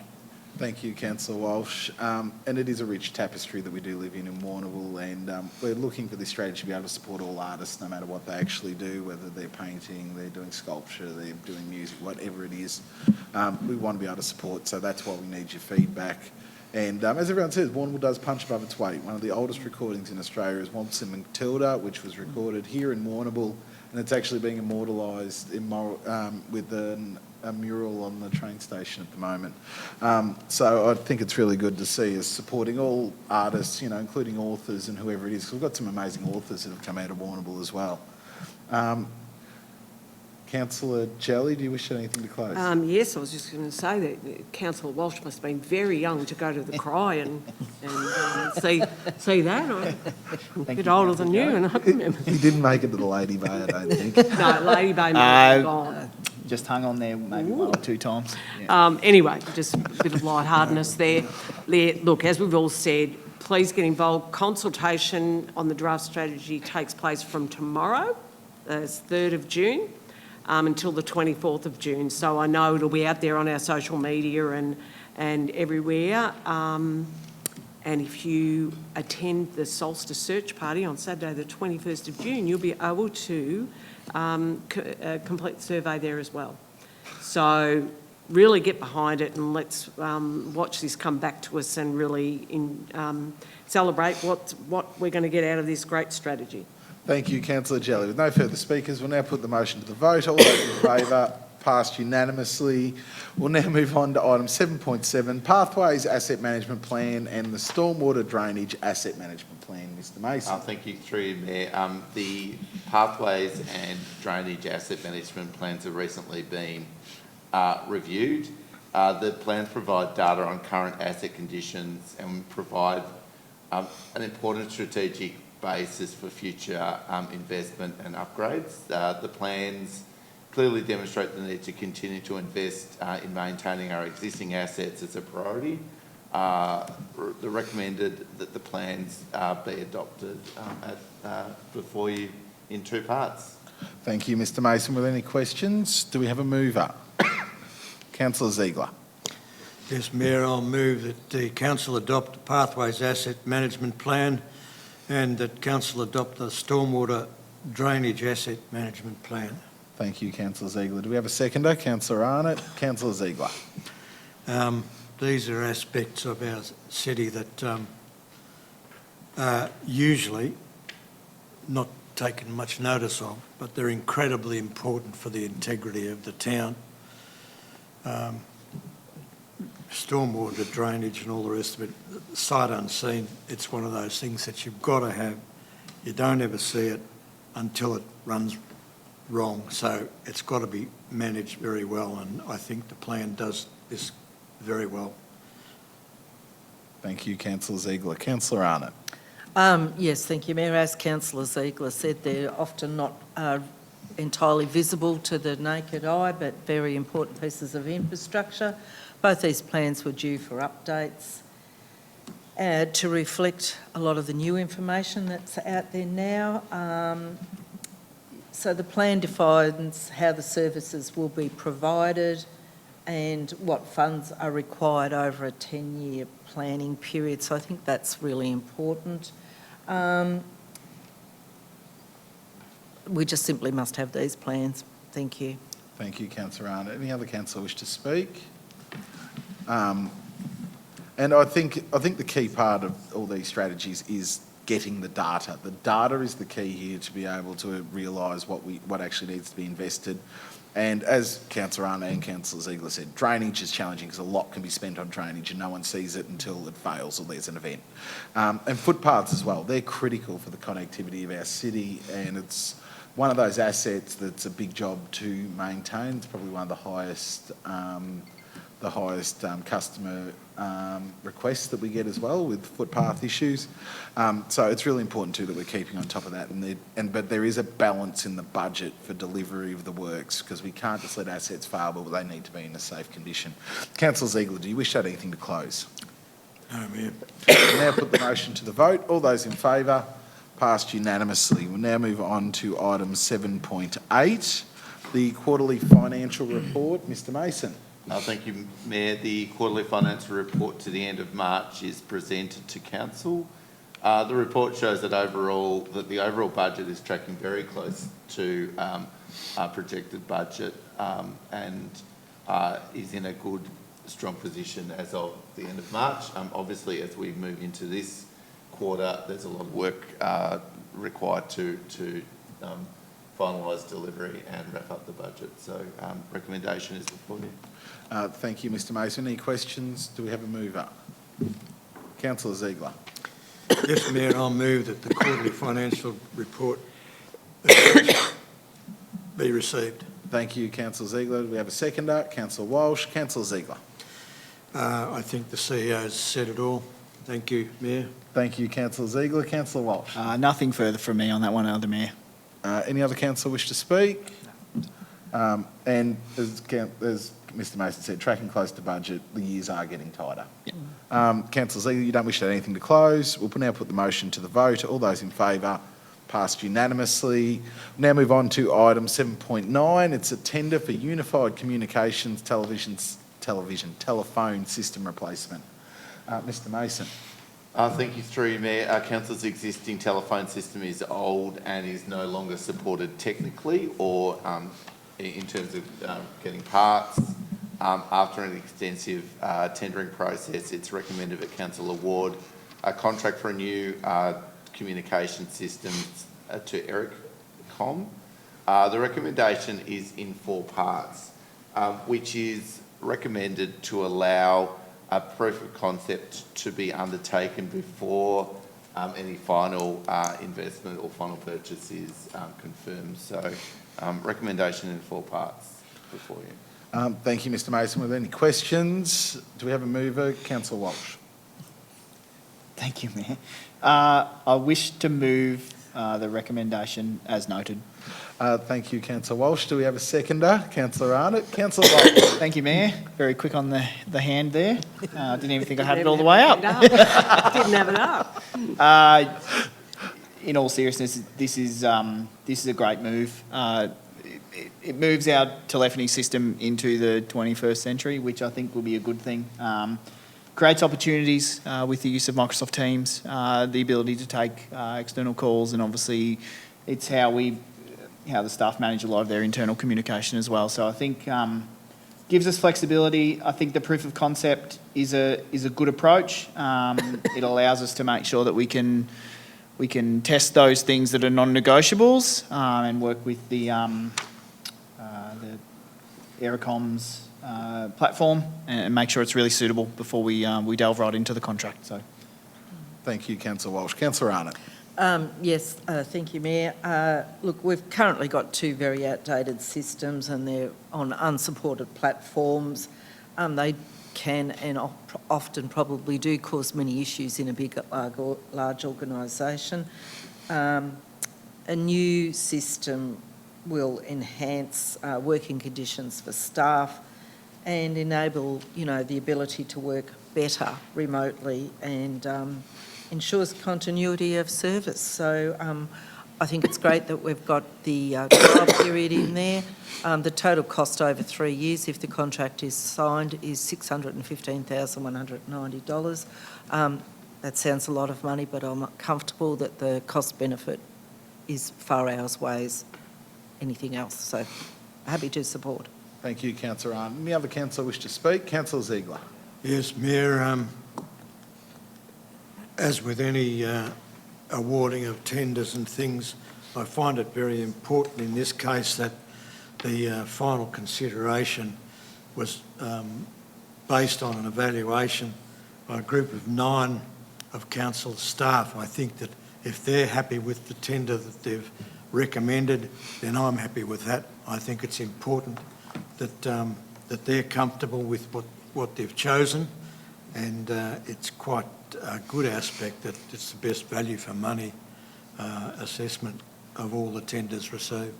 Thank you, Councillor Ziegler. Any other councillor wish to speak? And I'd just like to add that I think that by going to the new telephone system, it really is setting council up for the future as well. There's going to be so many opportunities there, whether it's through AI or a range of different things and what we're actually doing, what new technologies are, that hopefully, and I'm hopeful that this system will be able to take in all those bits and pieces as we continue to move forward. Councillor Walsh, do you wish to add anything to close? Just one point that I neglected to mention at the start. Operating on unsupported platforms presents a legal and cybersecurity risk. We know how hot that cybersecurity landscape is at the moment, more broadly across Australia. So the absence of vendor support combined with limited availability of replacement hardware, outdated software leaves us vulnerable.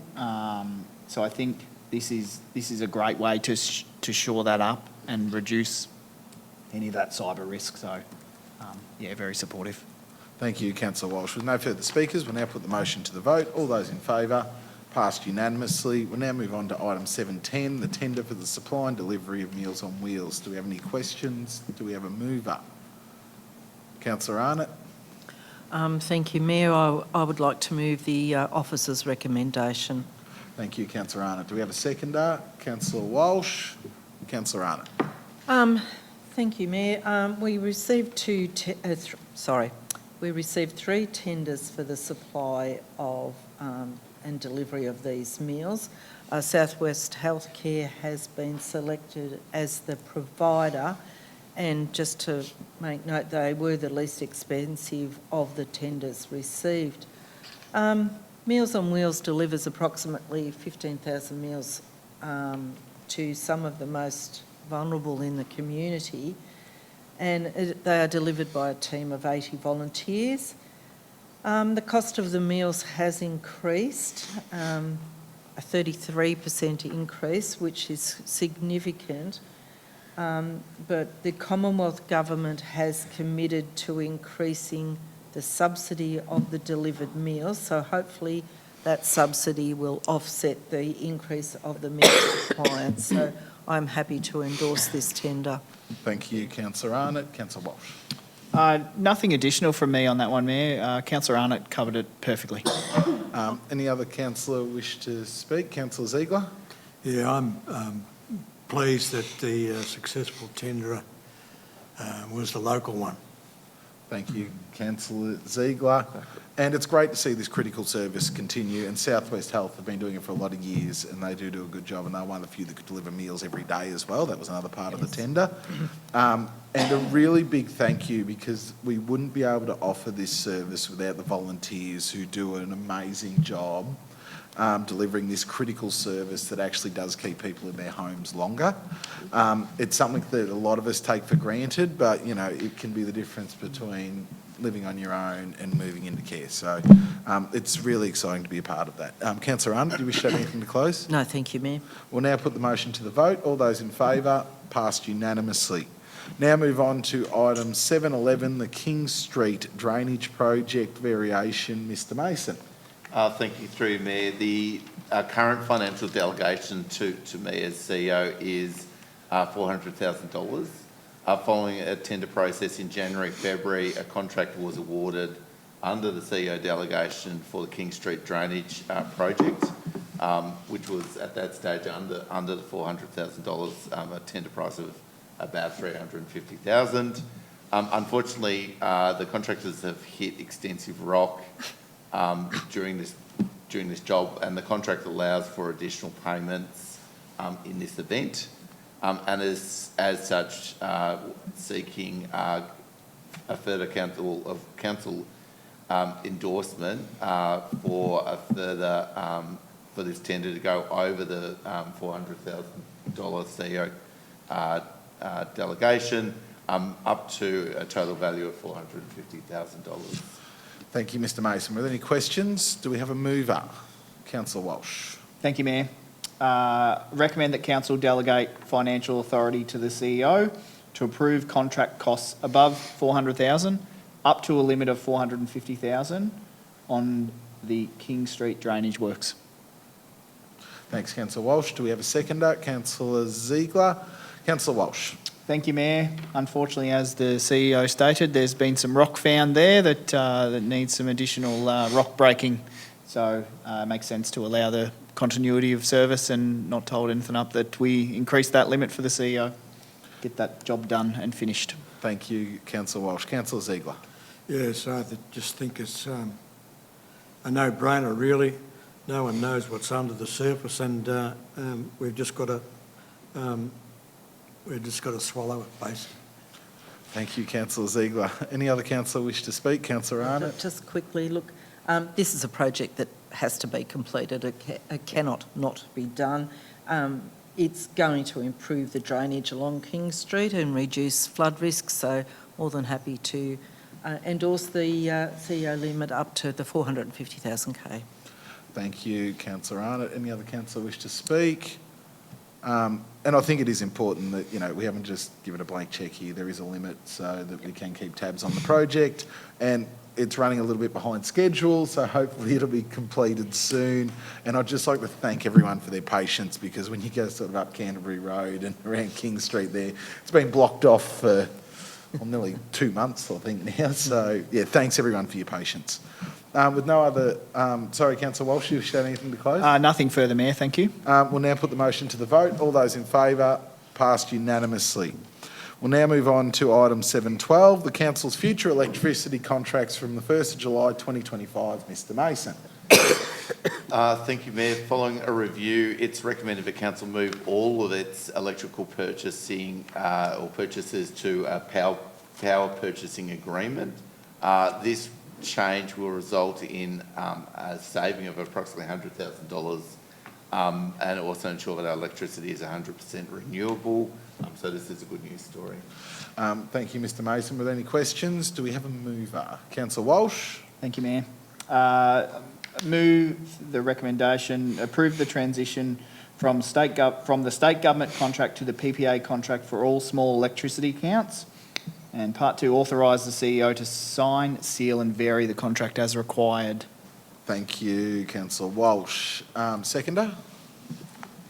Councillor Arnott. Councillor Walsh. Thank you, Mayor. As the CEO stated, this is a win for us. Just like a consumer who should shop around for the best price on their electricity, it's nice to see that as a council we're also able to do that. So I think by transitioning to that 100% through that single supplier, it's a great outcome and hopefully some reasonably significant savings for the council. Thank you, Councillor Walsh. Councillor Arnott. I'll just endorse what my fellow councillor has said. Always great to be able to save money on anything, and 100K is not to be sneezed at, so more than happy to endorse. Thank you. Any other councillor wish to speak? Councillor Benter. Yeah, I'd just like to add another note that by chance it's actually going to be green energy that this contract is, which is surprising with the reduced cost savings from the other power company. So it's a win for costs and win for the environment. Thank you, Councillor Benter. Any other councillor wish to speak? And power is a huge cost across all the council facilities, and more green power, which feeds into our green strategy as well. As Councillor Benter said, it's a win across the organisation. It's really great to see. Councillor Walsh, do you have anything to close? Nothing additional, thanks, Mayor. All right, we'll now put the motion to the vote. All those in favour, passed unanimously. Now move on to item 7.13, the Community Development Fund 2024-2025 Round 2. Mr Mason. This is the second round of the Community Development Fund, and it's been advertised. Recommendation before you is that we allocate approximately $61,000 to the 14 clubs or organisations who met the grant criteria. Part 3 of the recommendation would ensure that the unspent balance of approximately $44,000 be rolled over to the next financial year and allocated into next year's community grants program. Thank you, Mr Mason. Any questions? Do we have a mover? Councillor Ziegler. Yes, Mayor, I'm very happy to move the officer's recommendations Thank you, Councillor Ziegler. Do we have a seconder? Councillor Arnott. Councillor Ziegler. Yes, this harkens back to one of our previous items on the agenda about the creative Warrnambool. So many of the recipients of the Community Development Fund reflect that creative nature of Warrnambool. Things like the Camera Club, the Find Your Voice Collective, the Organ Festival. There's so many of those activity groups that are deserving and have been boosted by allocation of the development funds. I think it's fantastic, and I hope that they all able to use the funds to their best advantage. Thank you, Councillor Ziegler. Councillor Arnott. Thank you, Mayor. Look, this is a great way that council's able to support clubs and organisations that, you know, they're often unable to raise any significant money to do anything of great value. So these clubs and organisations, they're very important within the community. They provide social connection, physical activity, as well as supporting the arts. So congratulations and well done to all those who were successful. Wish them all the best. Thank you, Councillor Arnott. Any other councillor wish to speak? Councillor Jelly. These are great community development funds, great that the people are continuing, groups are continuing to apply. We've had the second round, which is fabulous, and the bit that's left over can go in the next round, which opens tomorrow for the 2025-26 financial year. And there's a new category in there for minor capital works category, which offers grants up to $10,000. So great to celebrate what's being offered up here, but look at the new, and I know there was some training and some staff working with groups looking at applying for the next lot, so it's great to continue to be able to assist groups and clubs in the city to achieve some great things which benefits all of us. Thank you, Councillor Jelly. Any other councillor wish to speak? Councillor Bent. I'd just like to echo the sentiments of the fellow councillors.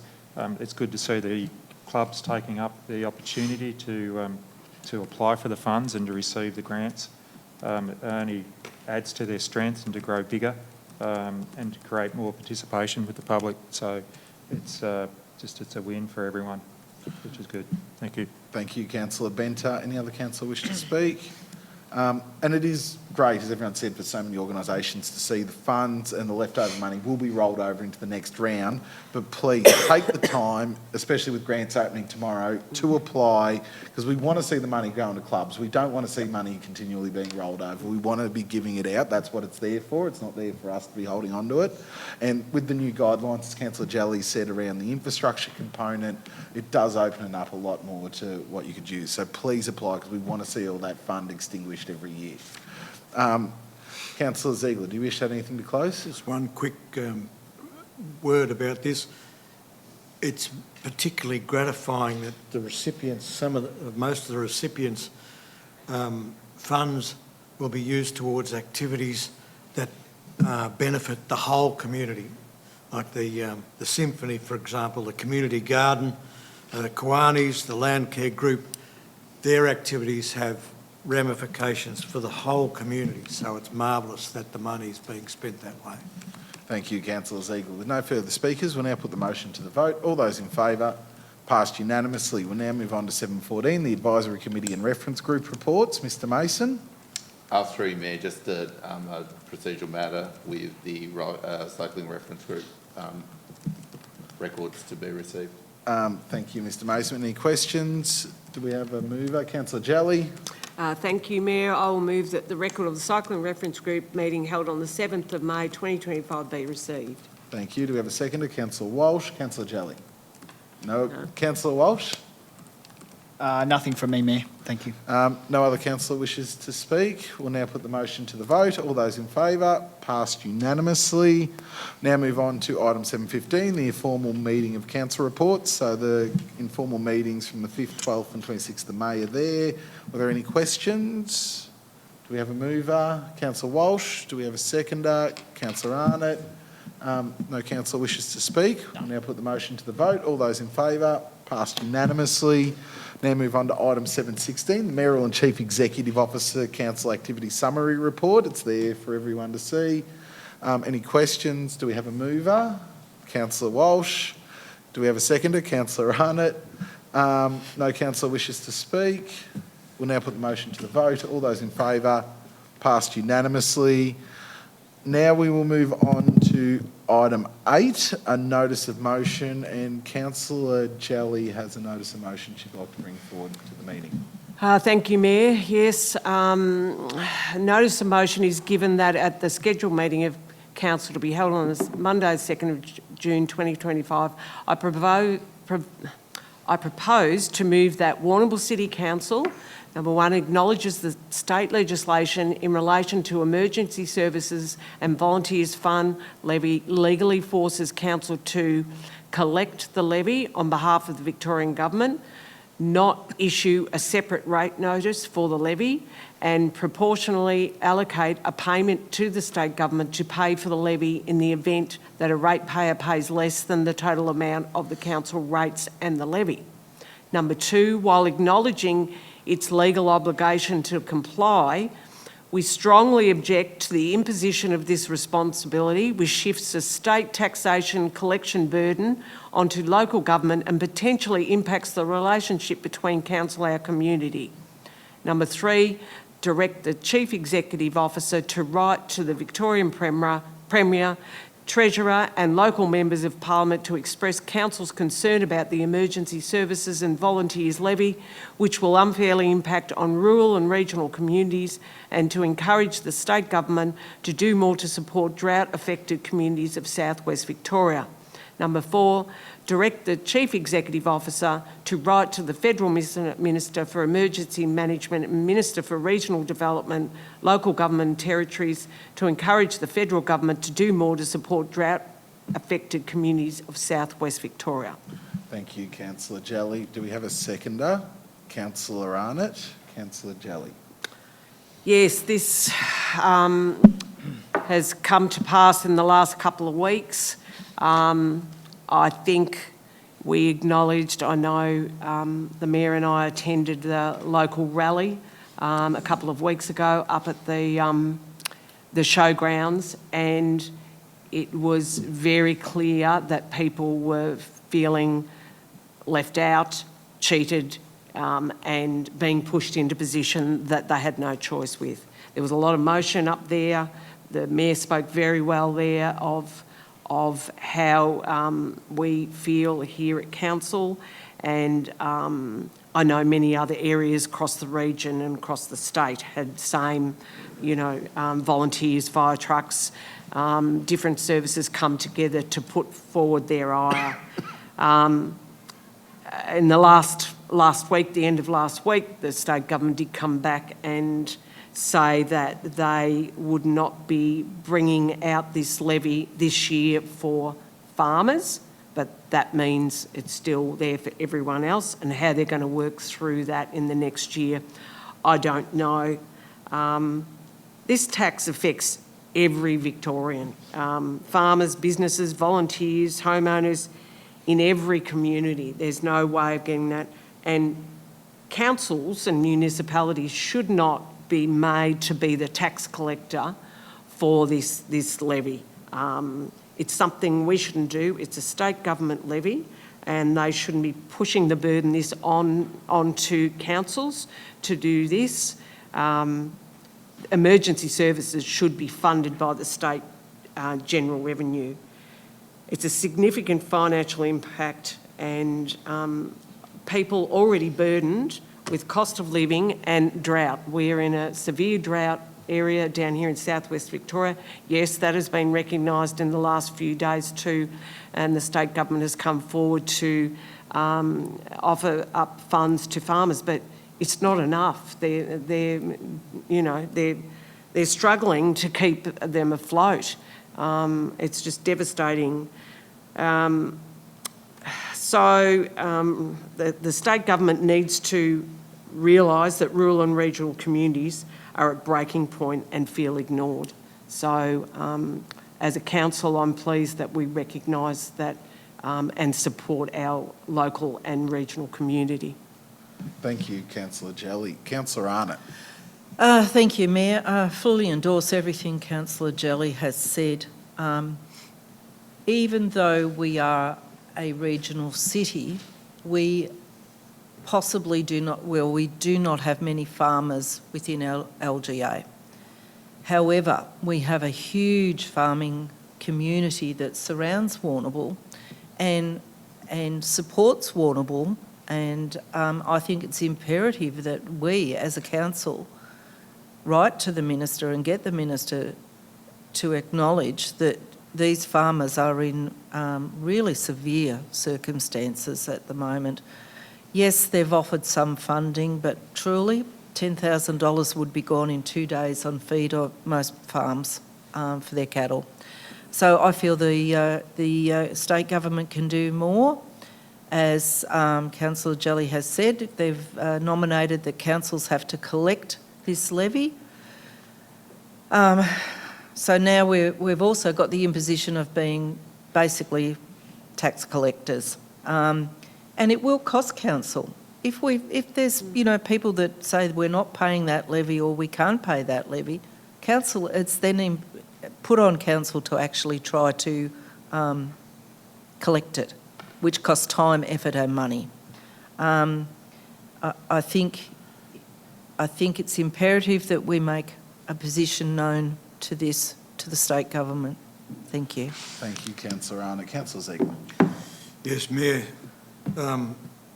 In a lot of ways, this particular levy issue is an immoral one. It's even to the extent that the state government has tried to hide it and shift the blame for the levy by insisting that we don't issue a separate notice for the levy, so that it appears that it comes out of council rates. It appears that council to the residents is imposing this levy on them.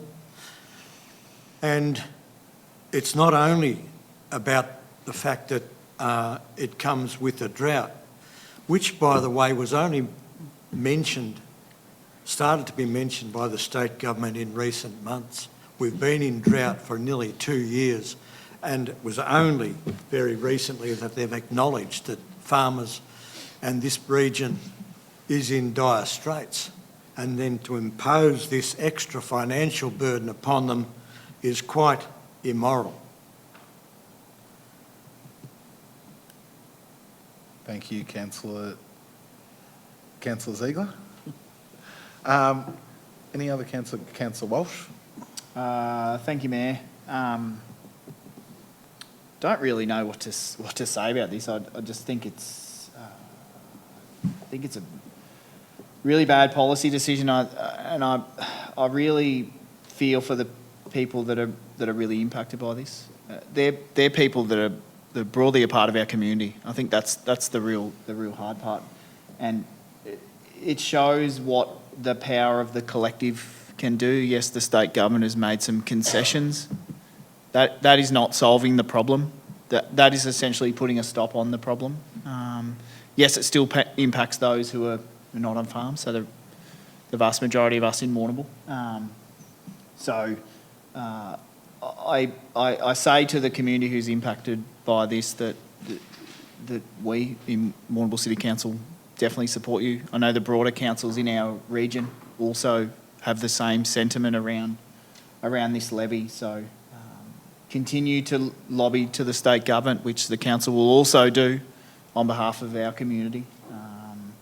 Because I think there needs to be some significant change to the way that this is being thrown on, in particular, our farmers, who are really, really, really struggling, having spent this past weekend travelling through lots of parts of regional Victoria. It's really painful to see the situations that are happening on the farms, and it's dry. It's pretty bad out there. So this is just in poor taste, in poor timing to to try and deal with some significant budgetary issues that the state government has found themselves in off the back of COVID. And I think this is not the right way of doing it. The people in the region shouldn't be carrying the heavy load for the rest of the state. So really supportive of this motion that Councillor Jelly has put up. I think it's a good stance for the council. Thank you, Councillor Walsh. Councillor Benter. Yes, I'd like to echo everyone else's sentiments. The motion is a good one and highlights the legal obligation we've got in collecting those fees, which doesn't sit right with me and doesn't sit right with everybody else in this room, no doubt, but it's still an obligation. I guess in doing this, we're also supporting the local community, as Councillor Arnott has said, and the regional community is our lifeblood as well for our city and supporting them. But the biggest hardship is actually being felt by one of the biggest volunteer teams in Victoria, the CFA. Predominantly they're the farmers and they're getting charged the most.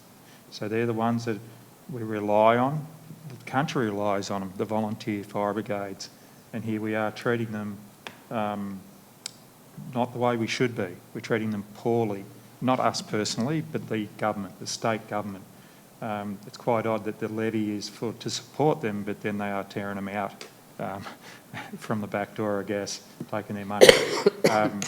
So they are really are struggling with it. It's a lot of the farmers, when you start hearing about some of the costs that this levy is going to put on them, and their income isn't much more than somebody that's employed in Warrnambool, but they've got $5,500 levies put on them because of their land holdings. It doesn't mean they're making the money, but they've got to pay it. But the critical thing with this levy, if it doesn't get adjusted or changed or really looked at, that's the first year. You've got to pay it again the following year. Okay, they might find the money in the first year, but you've got to pay it again the next year and the year after that and the year after that. So you start taking that out of your income every year. It's not a once-off, and that's the issue with this. And then they'll start moving it up in regards to that. So it'll become a monster. It already is. So I don't. What we're about to do and write to the Treasurer and the Premier is fantastic, and we need to be supporting the community in the response to say no to a degree. Thank you, Councillor. Oh, yep. Sorry. Yeah. Sorry, Councillor Benter. Didn't mean to cut you off. No, you're right. No, Yes, sorry. No, thank you. And I think it is, as has been pointed out here tonight, local government shouldn't be used as a revenue collection agency for the state government. I know the state government say that we were collecting the fire levy anyway, but this is a huge increase, and it is, and with all the different regulations around this will change how, there is a lot of work to actually get this to come out right on all of our rate bills. As an organisation, we can't, as an elected group of individuals, we can't direct the organisation to break the law, and that's really important to remember here. So, we are forced to do this because that is the letter of the law. There has been a range of work going on between council, regional cities Victoria, rural councils, the MAV, the Alliance, have all been working on this for 8 months, and then it's happened now. The government's had a deaf ear, and it was positive to see on Friday that there was some concessions where there was more drought relief announced, and there was going to be a pause on the increase to agricultural land for 12 months. But I've already been in discussions with the two municipal members on the task force, so the Chair of Regional Cities, Shane Sarley, and the Deputy Chair of Rural Councils, Kate Macon, to go, we want to know out of this, what does it actually mean next? Those the 12-month reprieve, and what are we actually looking at? I think that when it comes to drought assistance across the southwest, across Victoria, it needs to be expanded on where it is now, because being able to cover freight and all the other costs are going to be incredibly important, because feed's the biggest issue we're seeing around here. That's the big issue we're seeing with it being so dry. We need to be able to see more support, and we need to be supporting agriculture. It's a key economic driver for not only Warrnambool, but the state as well, and that's, you know, and we're throwing our support behind this, so I'm really happy that Councillor Jelly has actually put this up tonight. Councillor Jelly, do you wish to add anything to close? Yes, look, the sentiment's the same. We must remember, and the state government need to recognise that our farmers, businesses, volunteers are the backbone of our existence. State politicians who voted for this need to remember where they have come from and their roots, and often that's in rural and regional areas. If they voted for this, they need to have a good think. Thank you, Councillor Jelly. With no further speakers, we'll now put the motion to the vote. All those in favour? That's passed unanimously. Now move on to item 9, general business. Does anyone have any general business? Mr Mason, is there any urgent business? No. Close the meeting. Thank you, everyone. Thank you.